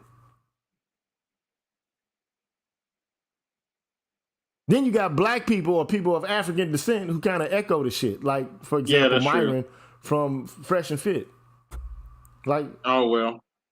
Yes, you can come up, man. Anybody can come up, man. That's why I keep leaving the invite. If you want to come up, man, come up.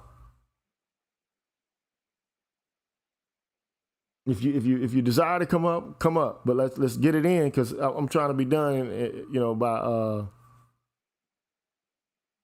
the 2-hour mark, and I've already I'm at the 1 minute, 1 hour and 15 minute mark. Yeah, about 15 minutes. So I got 15 minutes. I think that Myron Gaines is of African descent, though. I mean, clearly he is. You know what I'm saying? Like, I mean, it's just clear to me. He might not be politically, he might not understand himself as black, but a lot of people who, are of African descent, like Frantz Fanon said this a long time ago, man. Like, you know, the post-colonial mind of the average black or African or anybody who's been subjected to it is fucked up. I forget who said it. You know, to be aware as a black person to be in a constant state of frustration. I can't remember who said it. That's James Baldwin. James Baldwin, yeah. No, you can't be waiting in the back, because if you press the link, bro, you're not in the back. Oh, And look, also you got to understand this, man. A lot of people like the slave trade in Africa, the Arab slave trade in Africa has been going on since the 8th century. So you're talking about 9, 10, 11, 12, 13, 14. Talking about it's about 1900 years. No, I wouldn't say that long, but I mean it's about damn near 900 years. You said the 8th century. Okay. Yeah, that's right. Oh, okay, 900 years. That's about right. 8, yeah. Like, I mean, you got the 8th century. Okay, that's about right. Okay. Because I'm talking about like, well, because you think about it. So you got the 8th century, but you don't count that. So you got the 9th, the 10th, 11th, 12th, 13th, and the 14th, which is like 6 years. But that's like when white folks began in the 15th century to develop slavery, African slavery of their own.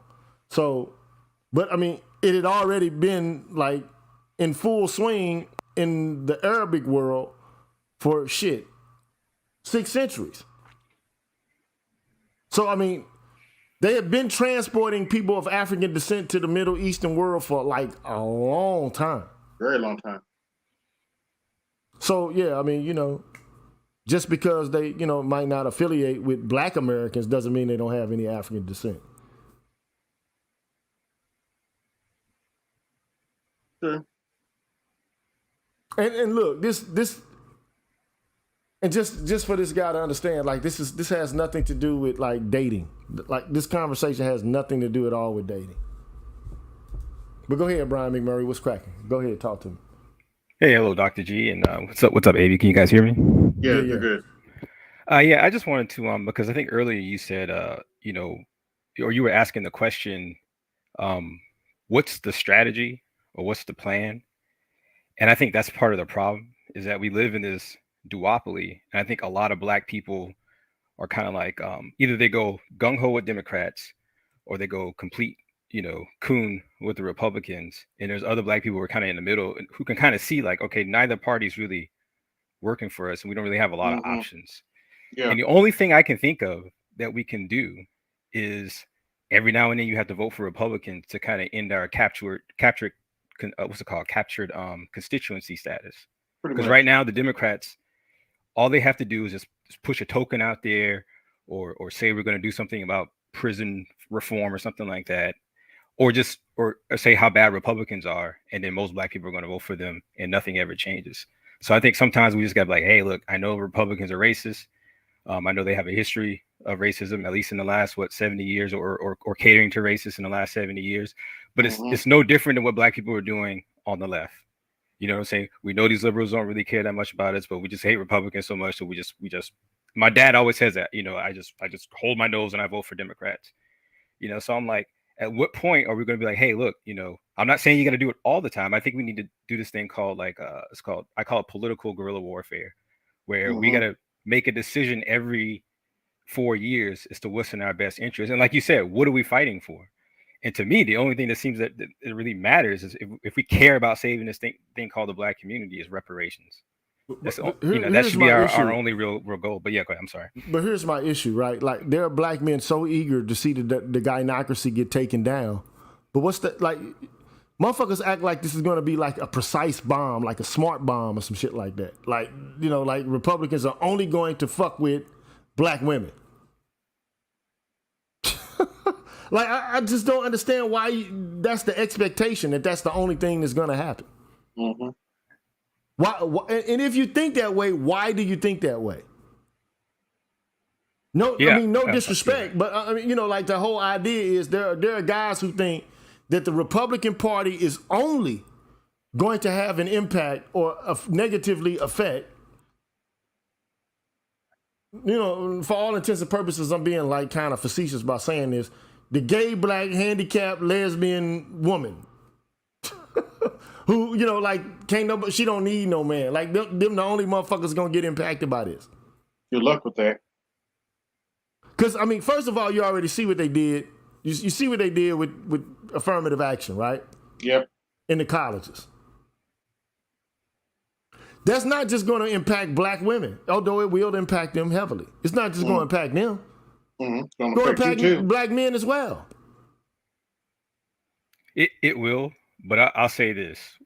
During the civil rights era, when they were boycotting and protesting, right? Because really what I'm advocating for is a boycott and a protest of the Democrats.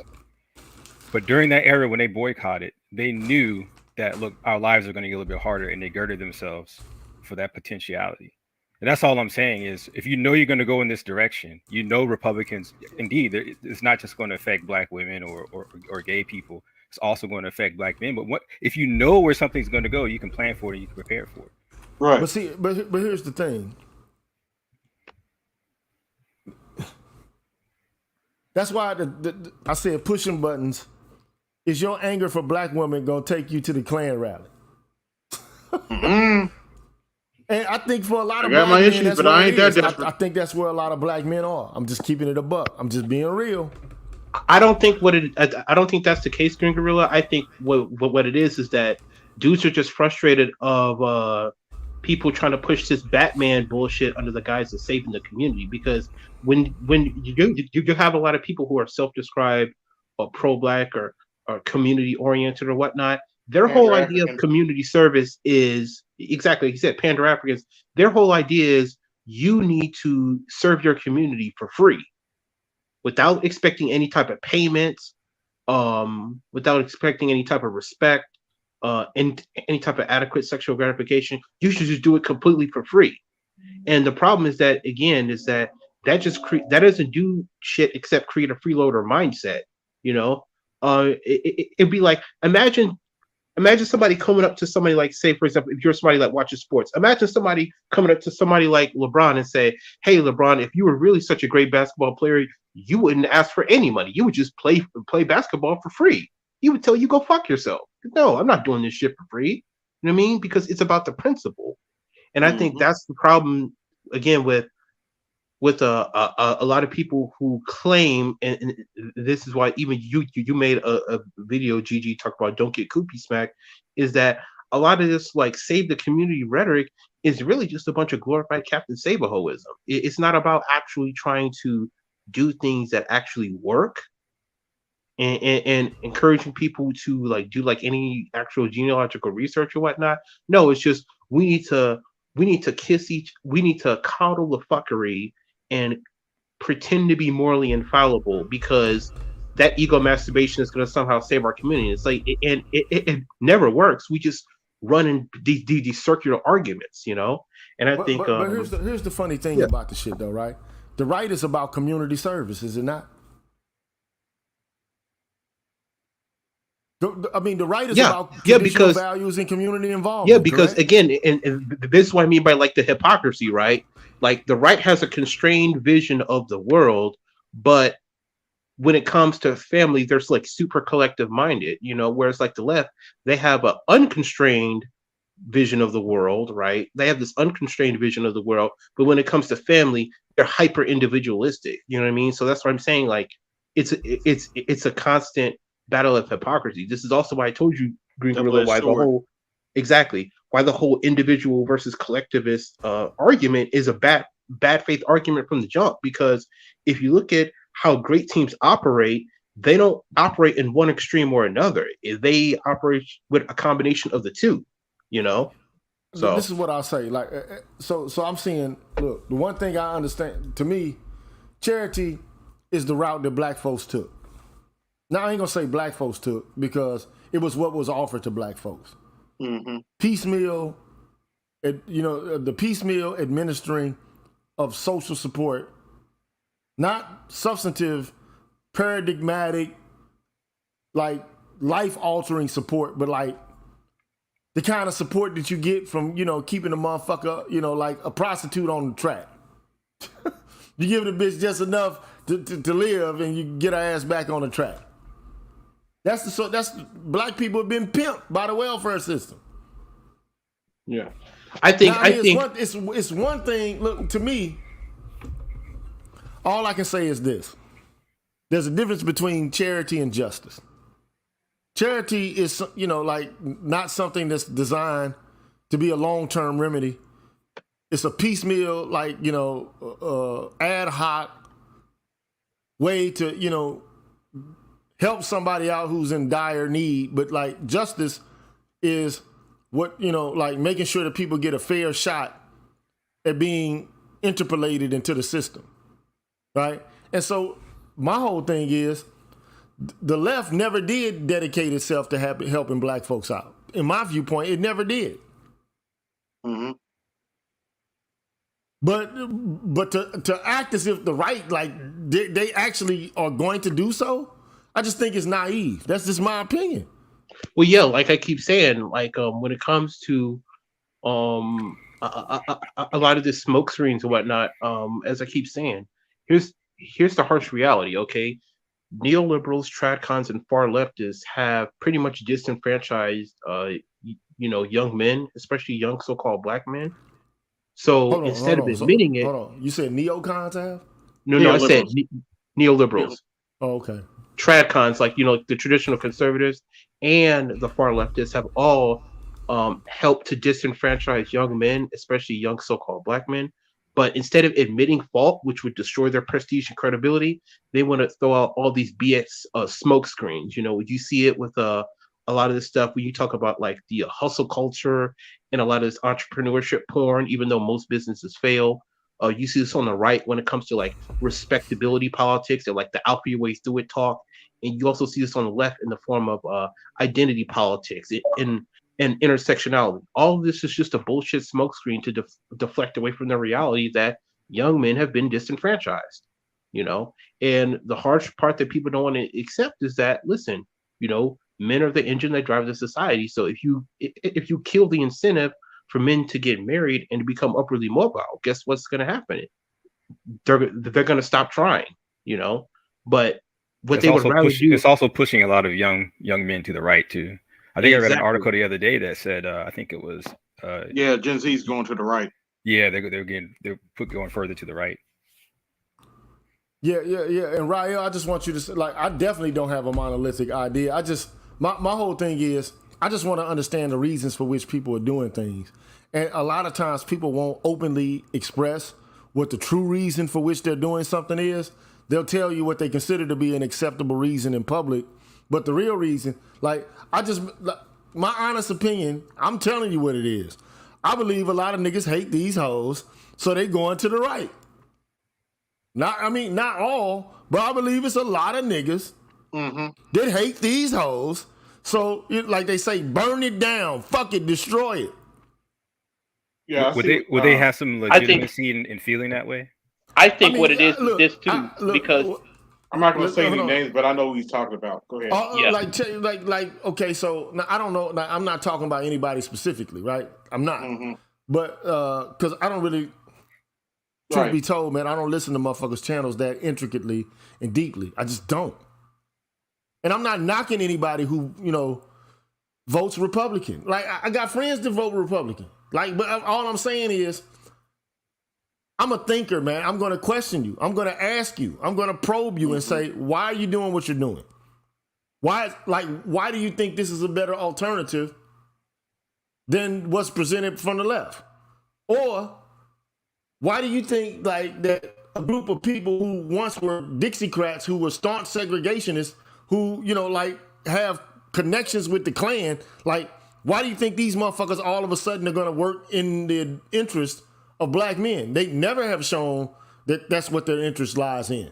It's working to improve the lives of black men and shit like that. I don't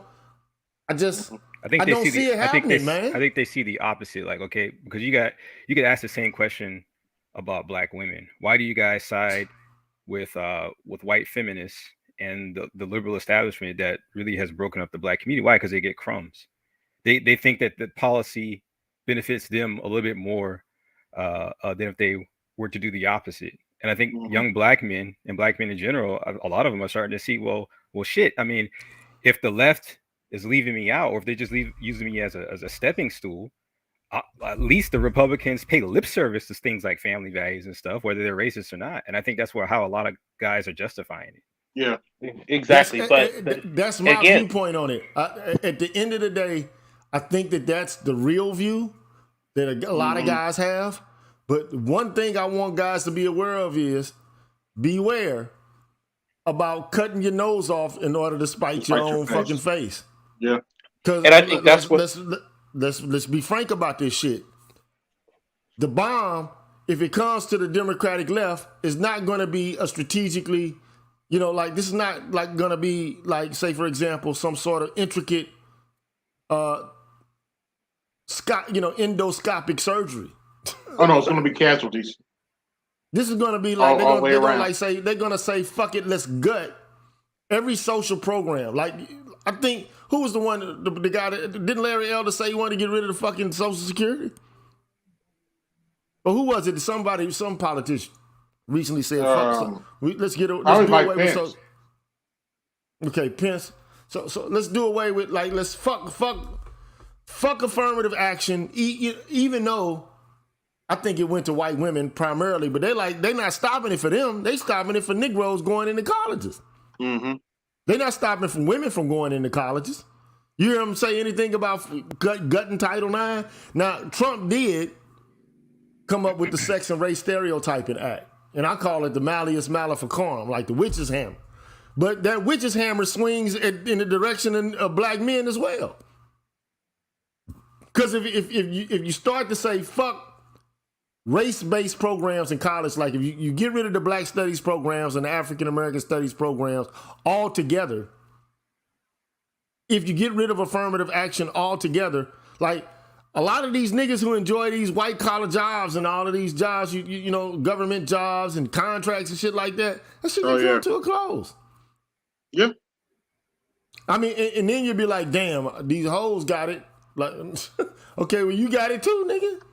It's like, it'll be like a fucking storm. Like the rain pouring down, not just on these hoes, it's pouring down on you too. Yeah, because and that's what I want to point out, Green Gorilla. Again, it's like, it goes back to what I'm saying earlier. It's like they want to do a lot of this BS moralizing about how, about family values or, charity or helping out the downtrodden. Yet again, when it comes to young men, especially young so-called black men, we see most of the time it's staunch hypocrisy. What they want to do is, what a lot of the far leftists want to do is they want to use young black men as a stepping stone, to grift their way into a position of influence and via government programs. What people on the far right especially want is they want these quote unquote alpha men, but they want to do it with a discount. They don't believe in investing in young men. They don't believe in teaching young men necessary skills and increasing their literacy rate and stuff like that. They just think you're supposed to alpha your way through everything. And both approaches are complete bullshit and they're complete faulty. And I think the reason they push this stuff, these faulty approaches on purpose, is because, again, admitting that they disenfranchise young men would destroy their credibility. Because how in the hell are you going to say you're trying to build a brighter future while taking food out of the mouths of the young men that you need to become productive members of society? Yeah, for sure. Like make it make sense. Right. So look, I get that point though. I get Rael's point here. Like, LBJ was a staunch racist. All I can say. Look, all I can say is this, man. And I've said it before, like, I don't know how to articulate it more clearly. You got a demon on the left and a demon on the right. Pretty much. And motherfuckers is like, okay, well, the demon on the left, fuck that demon. But, like, I'm going to wrap my fucking arms around and love the demon on the right. And I just don't understand, like, what the fuck that's supposed to achieve. I'm just asking the question. Like, I mean, and I think most of it is related to fuck these hoes. I don't like these bitches. And Lord Love Smith, nigga, man, hey, bro, look, either come up, man, and speak your piece, dog, or stop, man, nigga, don't come to me saying I'm trying to save bitches, nigga. You just want to destroy bitches at your own. Don't throw the baby out with the bathwater, nigga. Save who? I mean, I don't like, you hate, apparently you hate women and shit. You know, you hate these chicks out here. Somebody probably, you know, I don't know if it's because you got hit with a child support case, if you got hit with a DV case. I don't know if it's because your mama fucked you over or something. You know,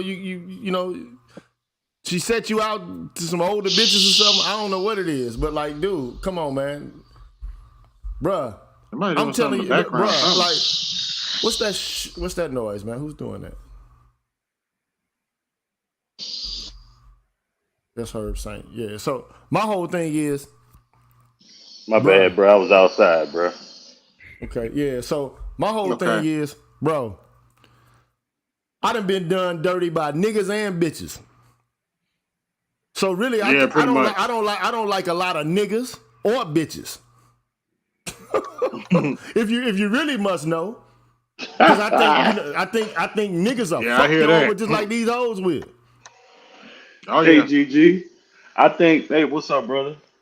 I think that, man, a lot of these dudes, to be honest with you, they just checked out. You know what I'm saying? I know your position is that they think they're getting back at them by, you know, leaning right, but I just think the right just looking like winners. And in this country, we look at things as winners and losers. Football, you know what I'm saying? Yeah. You know, niggas jump on a team that's winning. You know, never liked the team, but the team winning, and all of a sudden they like the players and all that. It's that kind of shit, you know. To me, that's how I look at it. Okay, so look, let me just say this shit. I've had niggas that lived in my house because I own 3 properties. You know what I'm saying? Like, and the whole point is, motherfucker living in one of my houses right now and refuse to pay the rent. So I got to go holler at this motherfucker and get him out of my shit. That's a nigga fucking you over, right? That's a nigga fucking you over, right? Yep. It's not a woman fucking me over. This is a nigga. Facts. I've had niggas, you know, try to, you know, shoot at me and shit. You know what I'm saying? That's some nigga shit. I ain't saying women ain't done no ignorant shit. They have. Mm-hmm. But I'm just saying, like, you know, niggas are on some fuck shit just like these chicks are. 100%. Okay, so the reality is black life is such that you got a whole bunch of people who are living off of their wits and doing anything they can to try to survive. And if that means getting over or, you know, in the hustle, like, you know how the shit go. Like, you know, the hot boys ain't bringing back shit. So, like, you got the dope, but you ain't bringing it back. You know what I'm saying? You ain't gonna recoup or, you know, bring that. You basically jacking the man. You know what I'm saying? So, like, but what if I decide to go on a rampage and start smacking niggas around and shit? Then all of a sudden I'm a bad guy, though, right? Can I actually? It would make you a bad guy. Like, so my whole thing is, bruh, like, I'm telling you, it ain't just being black in America means you got to pay a tax if you're living around motherfuckers who don't have resources. You basically, like, just, it's like living in a fucking slave ship, nigga. And the master coming to pour gruel down. Whoever gonna eat is the motherfucker who, you know, unless there's an agreement, y'all fighting over the scarce resources. So, GG, what do you think this new crop of politicians, this new crop of kids,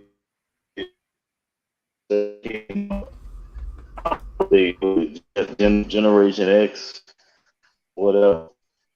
I mean, you know, what Z, I guess, right? You're borging out, dog. You're borging out, man. Yeah, you're borging, brother. Yeah, yo, Dr. G, I mean, you made a good point about, like, black life in general, but I think the difference is when it comes to politics is when black, and I think, and plenty of people made this point from Irami Osei Frimpong to a lot of people in the black manosphere. When black men vote at large, we're voting for what we think is in the best interest of the black community.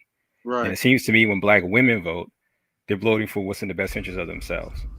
And I think on that level, I think that's where you're starting to see a lot of black men who are more into politics. Like, I think, either I'm going to go full right, or like in my case, I'm like, I think we need to strategically just vote for Republicans. I think in the last national election, I think we should have had way more black men voting Republicans, because we got to start asking ourselves, what is our vote really worth, and can we leverage it?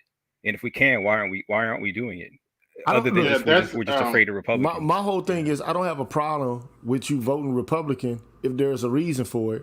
Mm-hmm. But if the reason is just I'm spiting these bitches, what is the point? Other than what do you think you're gonna gain from that? My whole thing is, if you're gonna do some shit, man, at least have a plan for what it is that you're doing, because proper preparation prevents piss poor performance, man. Agree. Yeah, I actually agree. You know what I'm saying?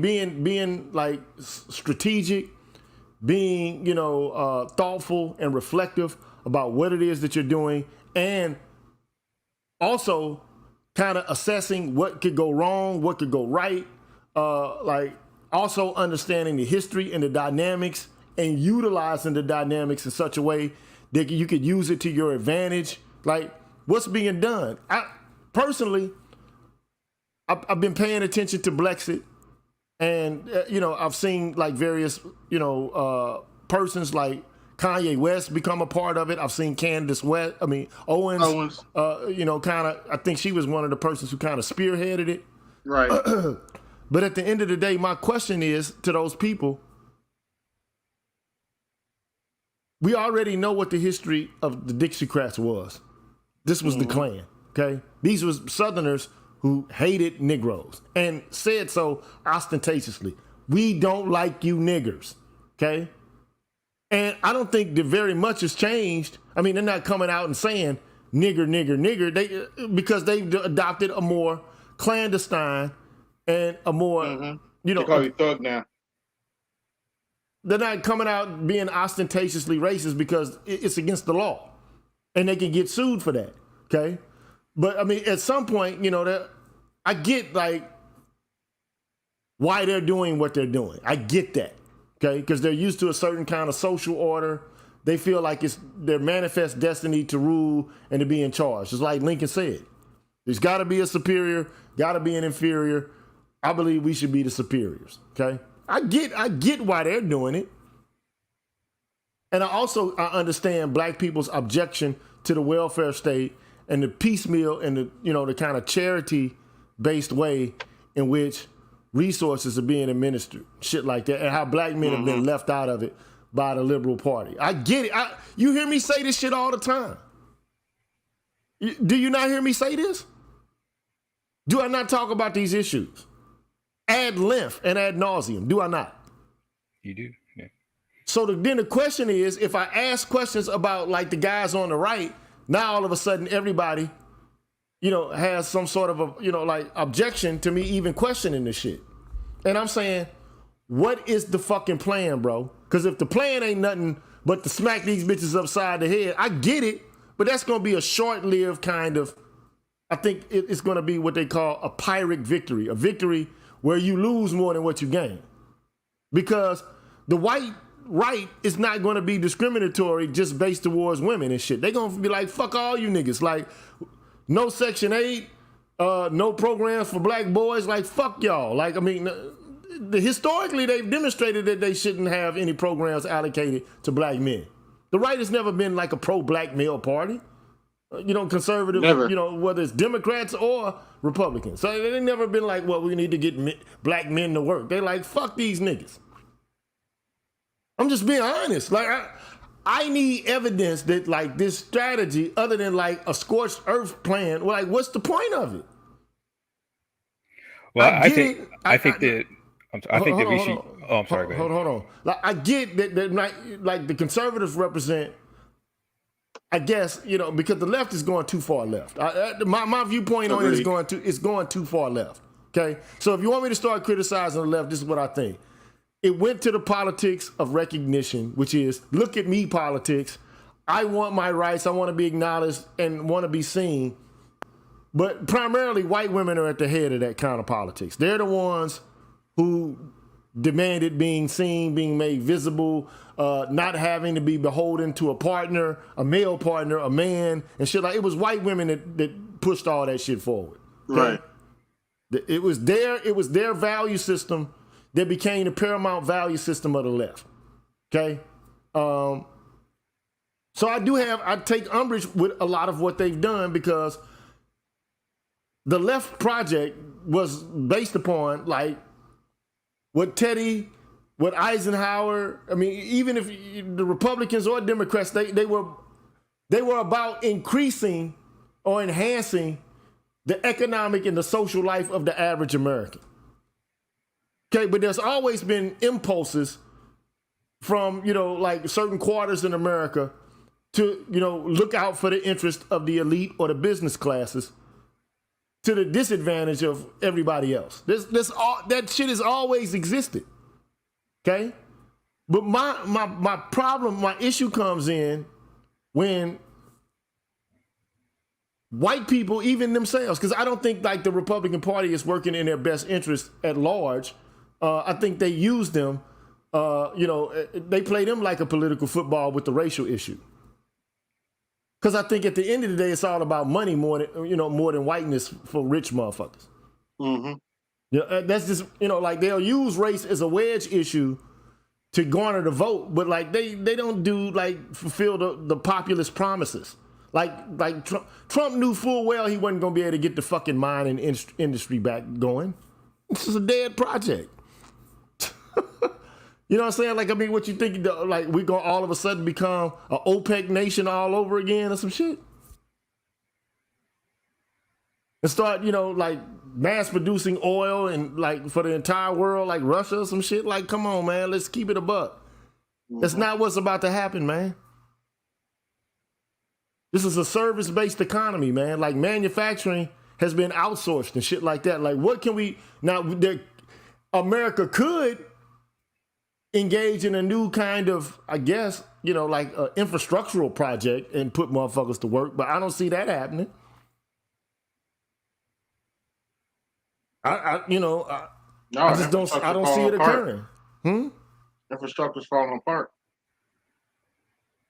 I just, like, Trump is a fucking multimillionaire, man, or maybe even more. I don't know what the fuck his tax returns look like. I just don't know. Okay? Nobody knows. But I mean, probably cheating, but who cares? This guy, you think he really gives a shit about like the average guy? I mean, for political purpose, strategically, he'll make overtures and act as if he's looking out for like some disadvantaged people. But like, by and large, why would he give a fuck? I think he cares about himself, and I think Agreed. We can use that to our advantage. Agreed. Definitely agreed. That's why I voted for him. So my whole view, like, the reason why I don't like the right, nor the left, but I've told you why I don't like the left. This is the reason why I don't like the right. The right is disingenuous in terms of their economic policy. They talk about the market as if, they're talking, or they treat economics like it's a hard science, like it's chemistry, physics, or biology. Mm-hmm. Okay? But it's not. The economy is a social phenomenon, not a natural phenomenon. Okay? And not to say that the social doesn't exist within the natural, it does, but it has different kinds of characteristics. You can't have laws about social behavior in the same way that you can about inanimate objects. But then they present, these, principles of economics as if they're actually, talking about something like a chemist would in terms of like the periodic table of elements and how different elements are going to behave when, presented like or confronted with each other. Like if you get 2 hydrogen atoms and 1 oxygen atom, you're going to get water. Like they act as if they know how to predict what's going to happen in terms of, like general thrust and trends in the economy. And I guess, people can prognosticate and guess, but like the economy is not like chemistry, man. This is not physics. The social sciences are different than the hard sciences, man. And so they need to stop pretending. And then I already know that the original economists were nothing more than philosophers, man. And I love philosophy. I mean, it's great, man. It's cool. Philosophy's great. It's cool. But come the fuck on, man. Stop acting as if what's in the best interest of a small elite group of persons is best for the entire fucking country, because economics tends to work in such a way that the benefits trickle down to everybody. That's bullshit, man. Mm-hmm. Now, I'm not saying, like, I'm not for free riding and exploitation. In fact, I hate exploitation. I'm being exploited right now. Got a motherfucker living in my crib and he ain't paying. Now I gotta evict this motherfucker. You think I like that shit? I don't like that. He got rights, DG.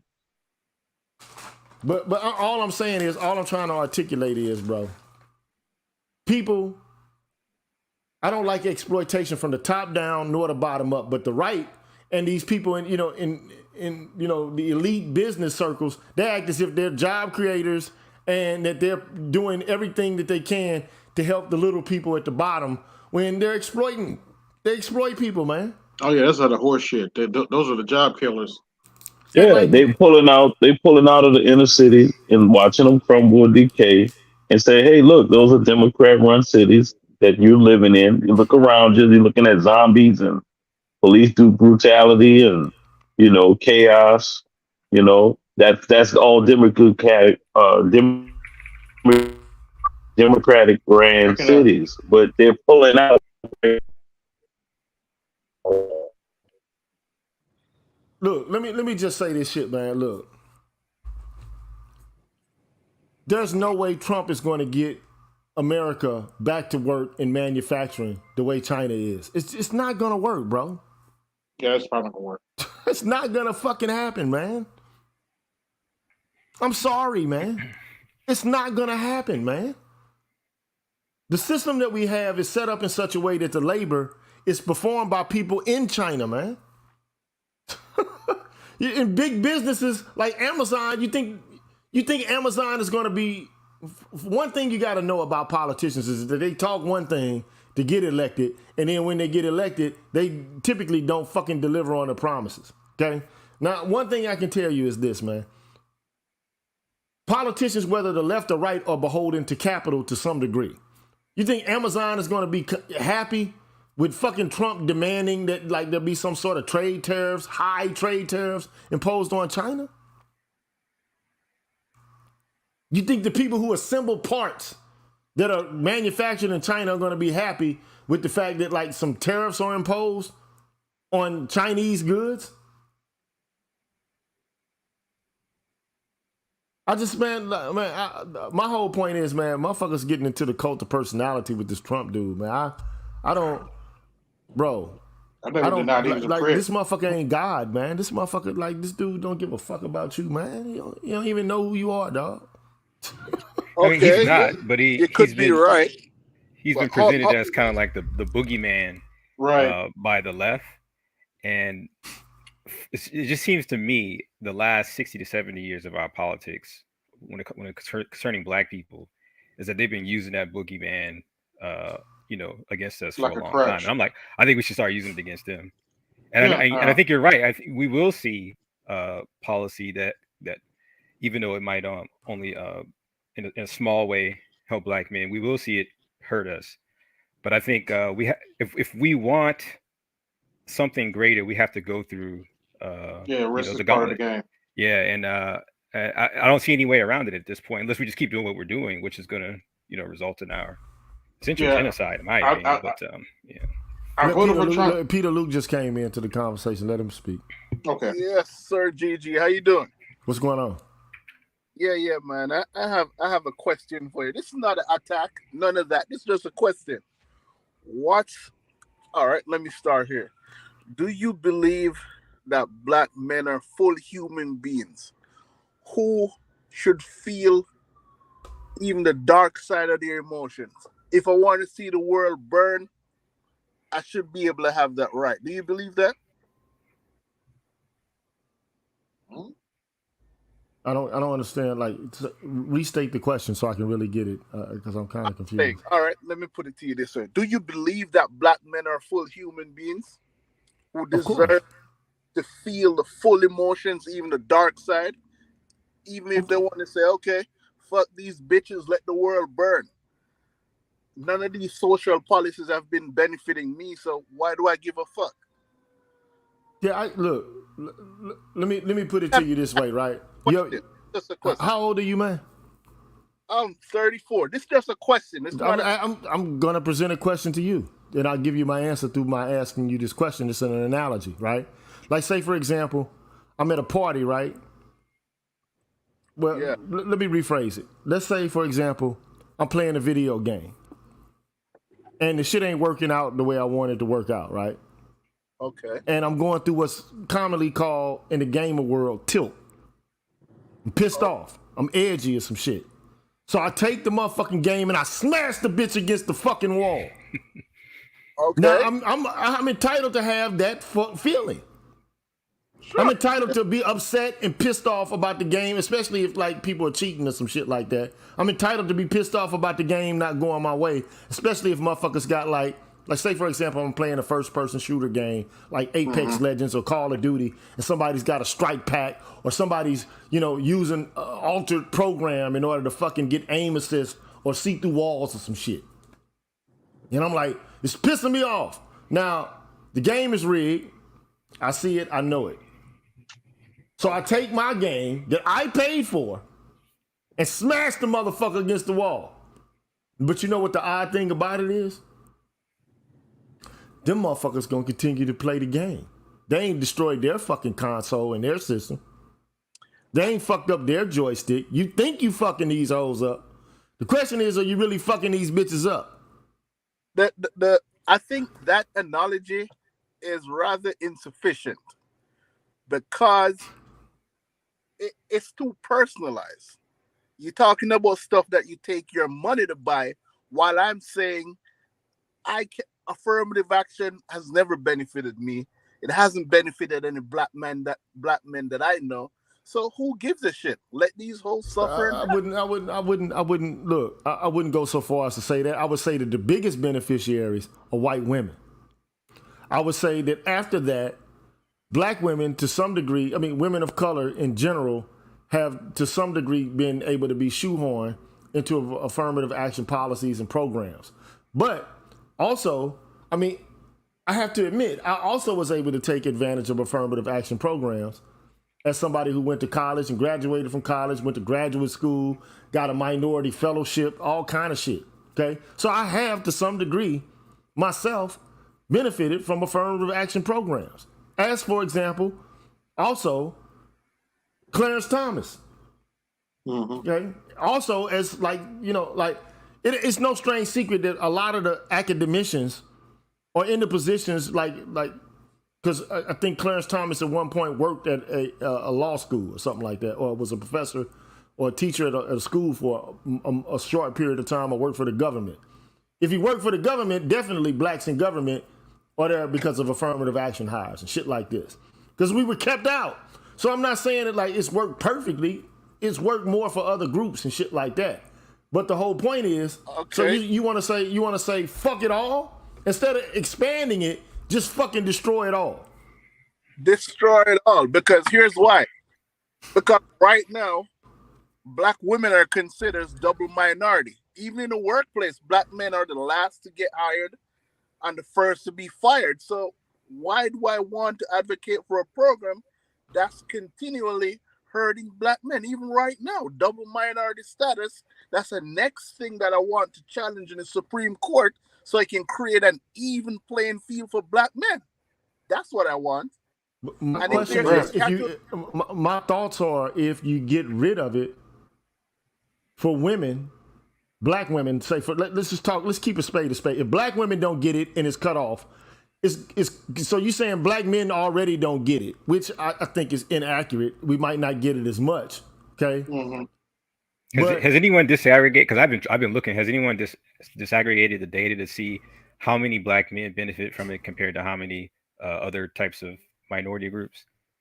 Because you might have more access to that type of information. Well, I can look this up. Okay, I'm not going to make a statement at the current moment about some data that I don't have any deep insight into. I'm not about to do that. However, at the end of the day, this is what I'm saying. You might be mad at these hoes, okay? But like these white people don't give a fuck, man, about like you think this is gonna reset and then it's gonna restart.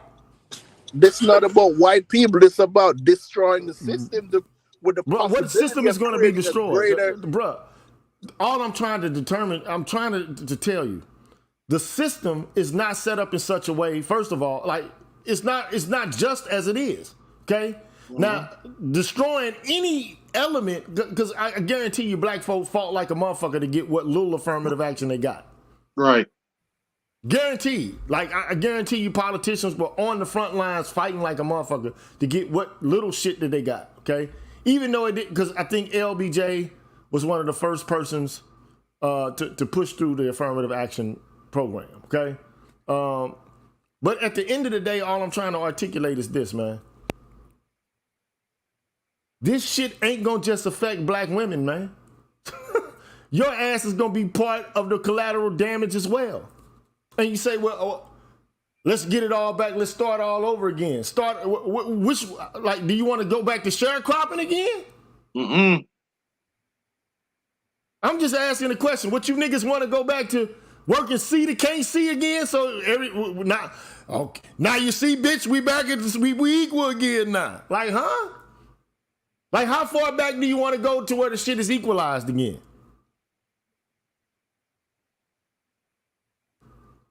I think it's just a matter of Green Gorilla. I think what it's just a matter of is like you got to stop coddling these women. All right, bro. Like I'm all for not coddling bitches, bro. Yeah, I get that. I'm saying I mean systematically stop coddling them. Like the reason why there's so much flagrant fuckery is because you're not giving them the relative level of responsibility compared to the rights and privileges that they have.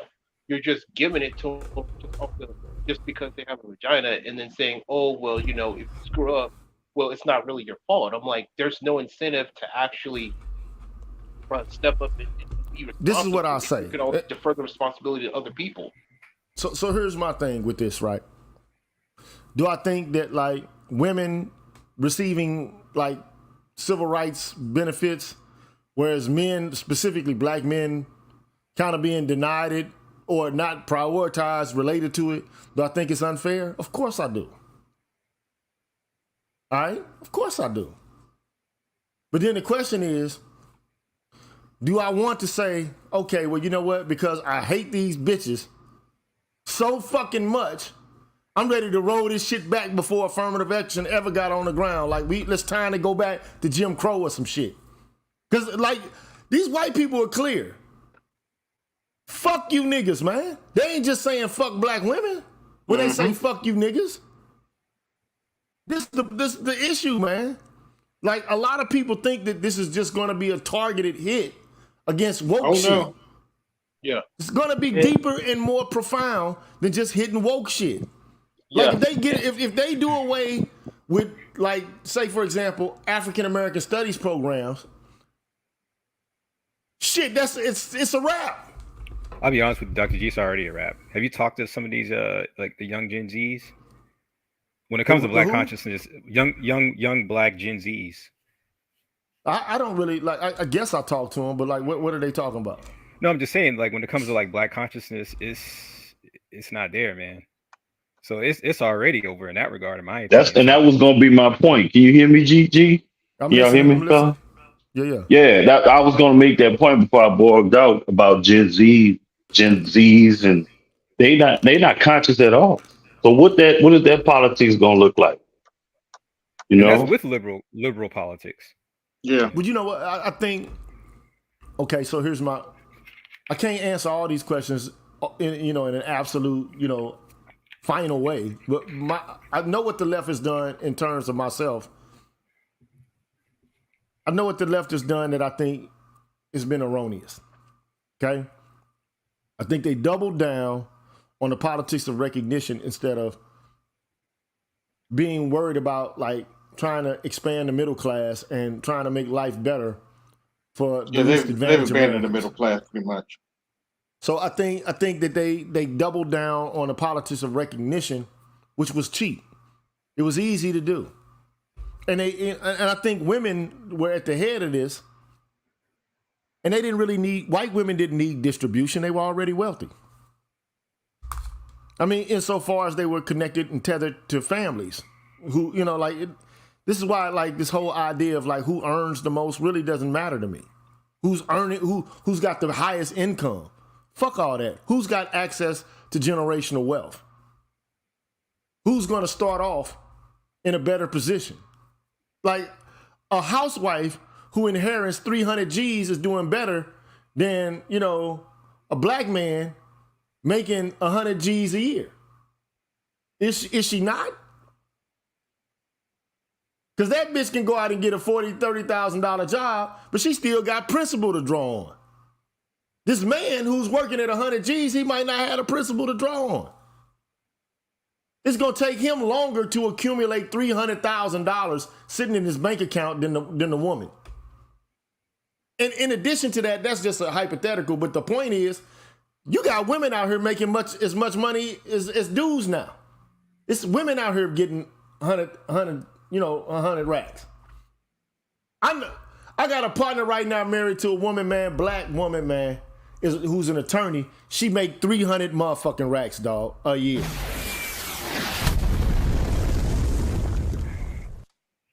$300 racks, dog.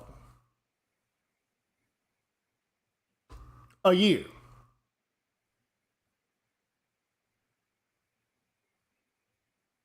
Now, it's men out here making my partner, I got several partners actually who's making 150 plus. They got racks coming in, okay? So my question is, you know, like all I'm saying is, man, these white folks on the right ain't playing, man. They never liked policies and politics that work to the interest of black folks from the beginning. From the inception, they were anti-civil rights. Mm-hmm. They didn't like the 64 Civil Rights Act at all. They didn't like affirmative action rights at all. They didn't like the motherfucking 1865 civil rights at all. I mean, the 1860, what was it, 66? Or 60, well, which one was it? 18, hold on, can't remember. But they ain't like the first Civil Rights Act. If I'm not mistaken, wasn't the Democratic Party started by a slave owner? Bro, I don't want to quote something and be wrong about it, but the whole 1866. So the only point I'm making is they wanted niggas to be back into the motherfucking cotton fields, nigga. But then when I tell you this, you act like, oh, well, no, you know, we got to give them a chance. These motherfuckers never wanted your ass to be out of chains in the first place. Mm-hmm. I just don't get what you niggas don't get about this. Like, nigga, these were people in the Klan, bruh. Do I gotta go over the names again? It's not like I'm saying this because I don't like you niggas or like I feel like you stupid or I'm telling you can't express your ideas or your opinions. I'm asking you some serious shit. I don't want to see you go around talking about fuck around. I don't want you to be at the cookout with some white motherfuckers surrounded by listening, you know, like motherfuckers sitting around bonfires and shit, and then your ass end up over the top of the motherfucker. Mm-hmm.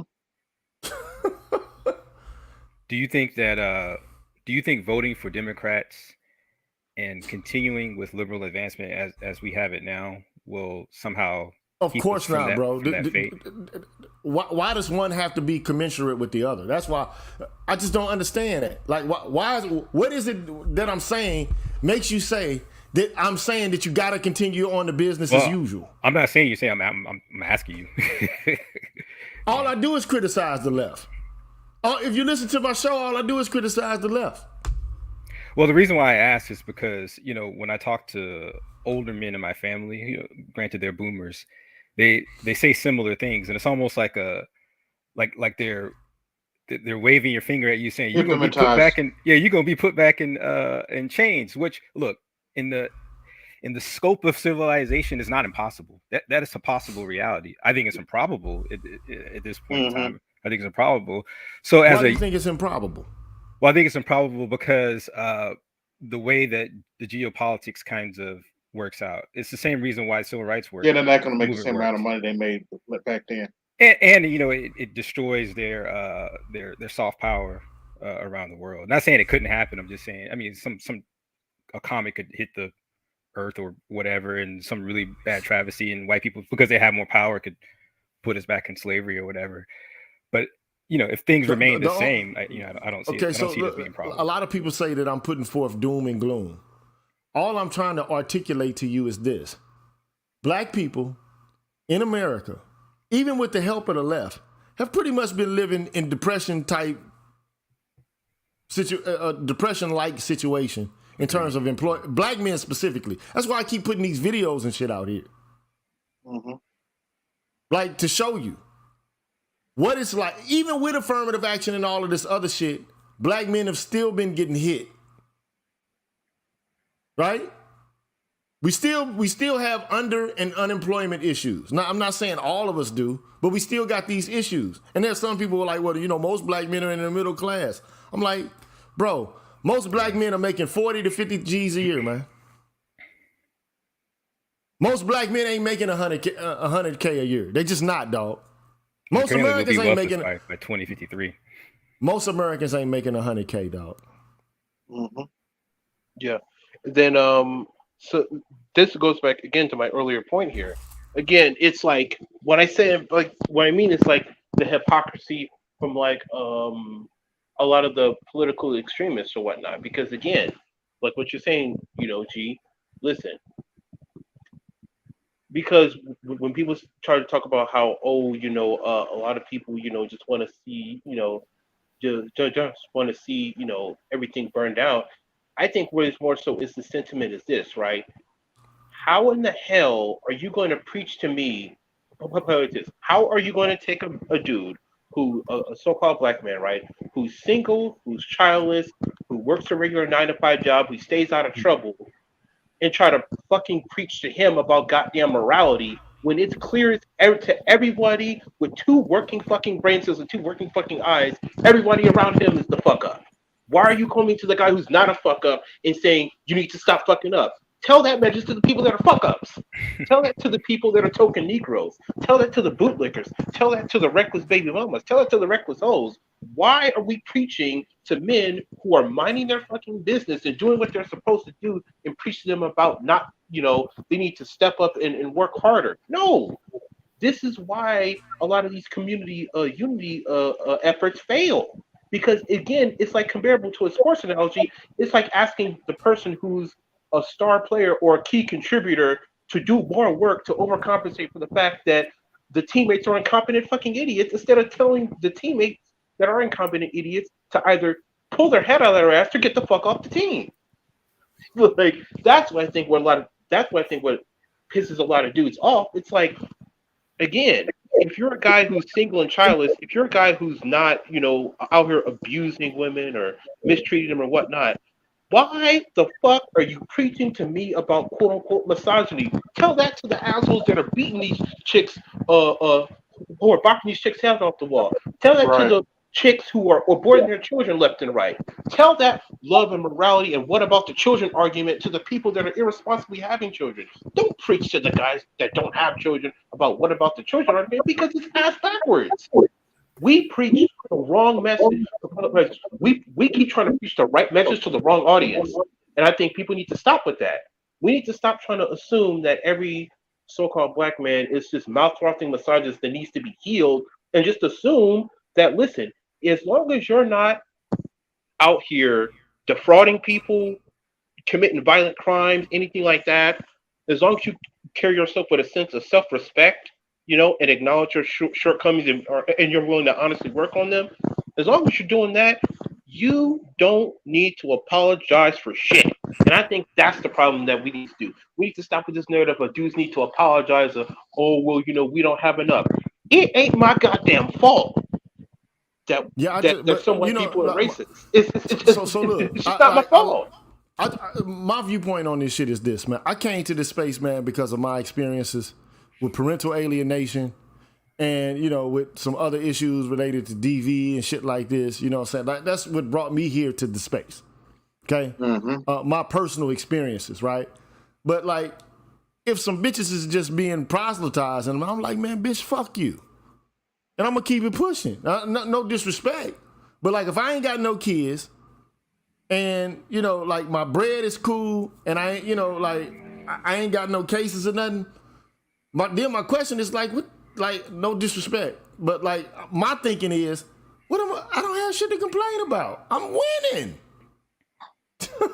You know what I'm saying? Like, who cares what these hoes saying?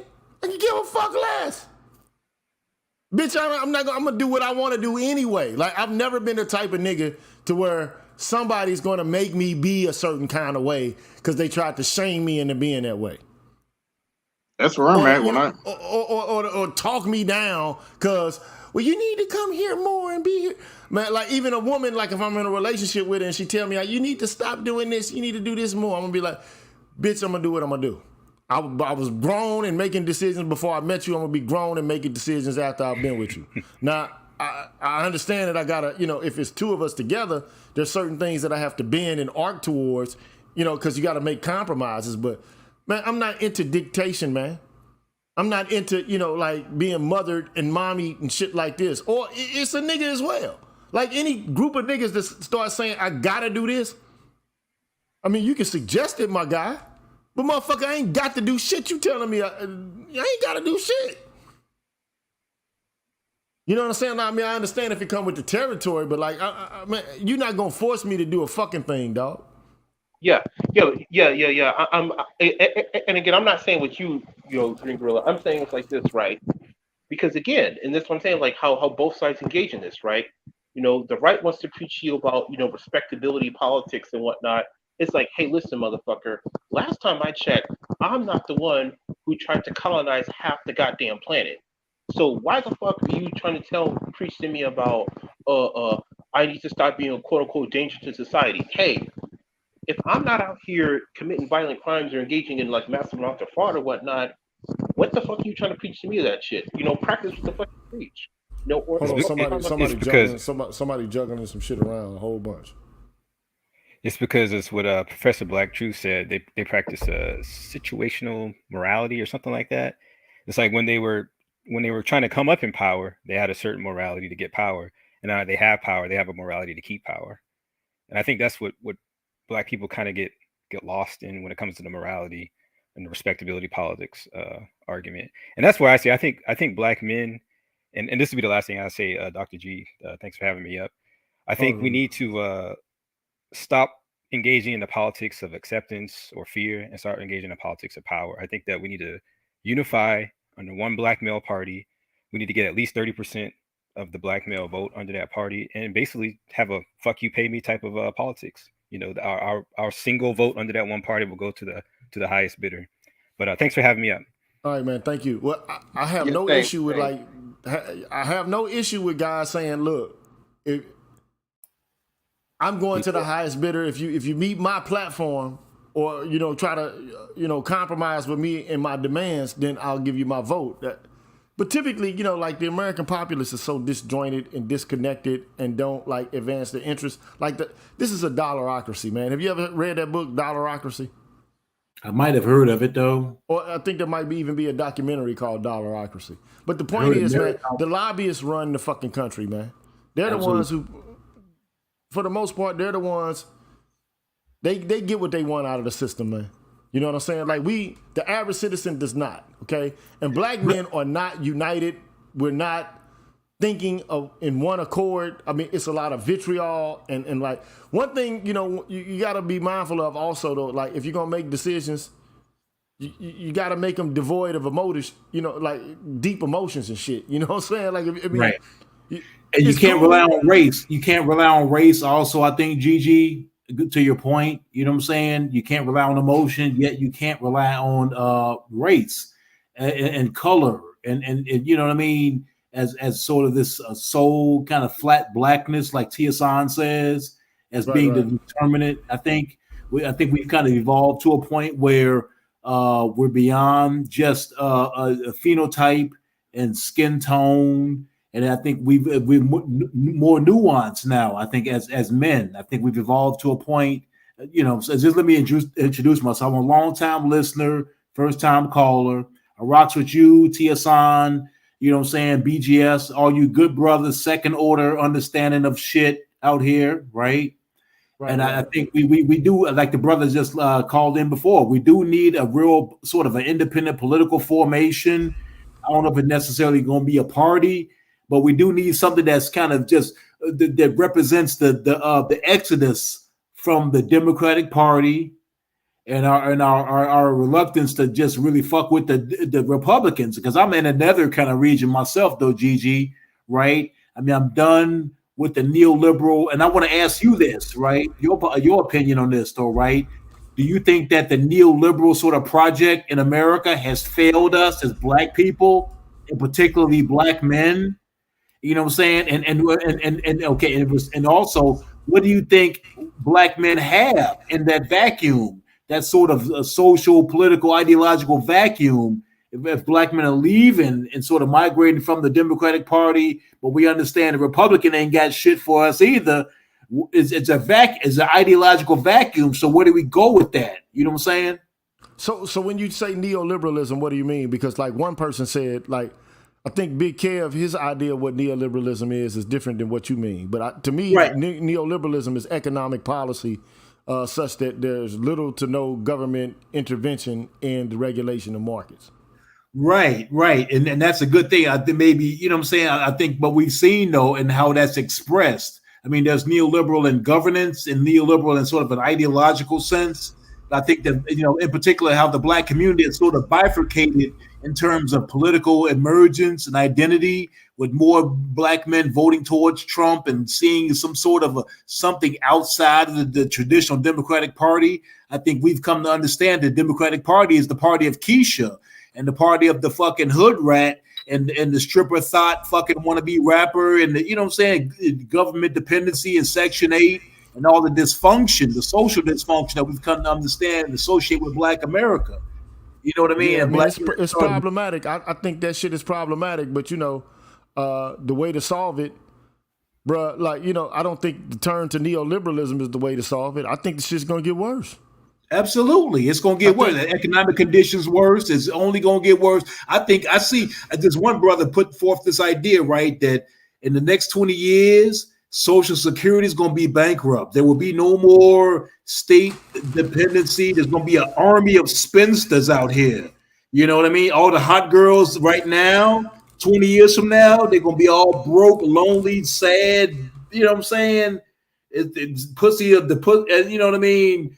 That can, as conditions deteriorate, like BGS suggests, you know, it's going to be the price of pussy and the price of just, you know, transactional economy and sexual relations. It's going to fall through the floor. You know what I mean? They're going to have bitches selling pussy in the park. You know what I mean? They're going to need state regulation. And really, they're going to see state, and that's why they're trying to hang babies and the cost of rearing children on different men who have nothing to do with that. It's going to be they're going to conscript men like the draft. They're going to conscript men to take care of these women out here. You know what I'm saying? Like some kind of a weird dystopian lottery or something. You know what I mean? They're going to just grab cats out the phone book, you know, to take care of all the babies. But they're going to find some way to protect women's hypergamic, you know, distorted, you know, dystopian sort of sexual choices, I think. I think that's what it's coming to. You know what I mean? They're going to extract some pound of flesh off of men who had nothing to do. You know, tears, you know what I'm saying? I see it coming, though, bro. You know what I mean? Like I don't have all the answers, bro. But here's my viewpoint on it is this, man. I just don't think Black men should, you know, get mired in nihilism and you know, become absolute anarchists and totally apathetic to the point where they like just let everything fucking crash and burn. That's like fatalistic. You know what I'm saying? That black pill. So we shouldn't rock with that black pill. I mean, you know, like look. The purpose of this show is the following, bro. It's just to let people know that, you know, like when you if you play with fire, you'll get burned. Like fucking with these people, all I'm trying to do is articulate the idea that, look, absolutely, the people who started the Democratic Party or who were Dixiecrats, they matriculated to the Republican Party, and ideologically, the patterns politically and ideologically that they set out are pretty much the standard in the Republican right now. So you want to fuck with a person who's like the ideological equivalent of Senator Bilbo? Go ahead, man. Strom Thurmond from the 40s. Go ahead, man. Robert Byrd of the 40s. Hugo Black. And all them dudes, man. If that's we don't need them. We got Biden. Who needs them cats? Them old ass fucking. But shit, you know what I'm saying is, he's the Dixiecrat. He's the perfect Dixiecrat, and he's got black folks transfixed. He came in on Obama's coattails. Black people wouldn't even fuck with him if it wasn't through Obama. When they vote for Obama, they vote for a neoliberal policy, a program that let these pedos in the schools. You know what I'm saying? It strips black men of any kind of work. It's the age of Uber and the gig economy. I mean, it did so much of fuckery. They privatized wars and shit. You know what I'm saying? Overseas, hey, bro, black woman shit, bro. It's sick. I get it, Marty. Look, I understand that he's a Dixiecrat. I get it. I never was a supporter of Biden. I did not vote for Biden. But the whole point is this, bro. At the end of the day,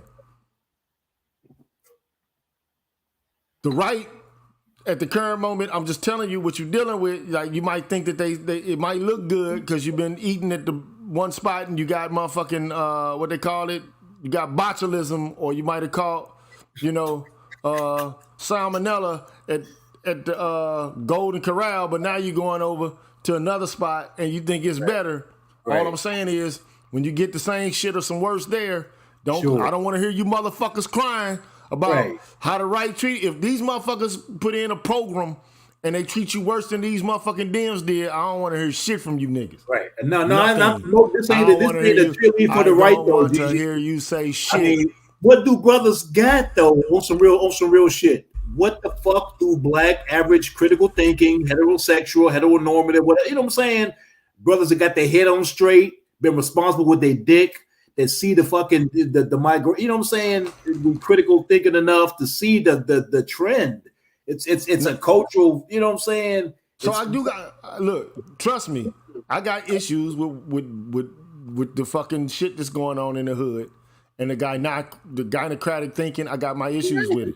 Absolutely. All I do is criticize the shit. But the only thing I'm saying to you guys is be careful of what the fuck you wish for, because you just might get the shit. And if you get the shit, I don't know what you expect for these guys to do for y'all, but all I know is I'm afraid that niggas don't understand that this shit can be a Trojan horse, and that you walking into a bonfire, but you don't see it that way. You see it as like a feast, a festival, but motherfucker, you are the main dish, nigga.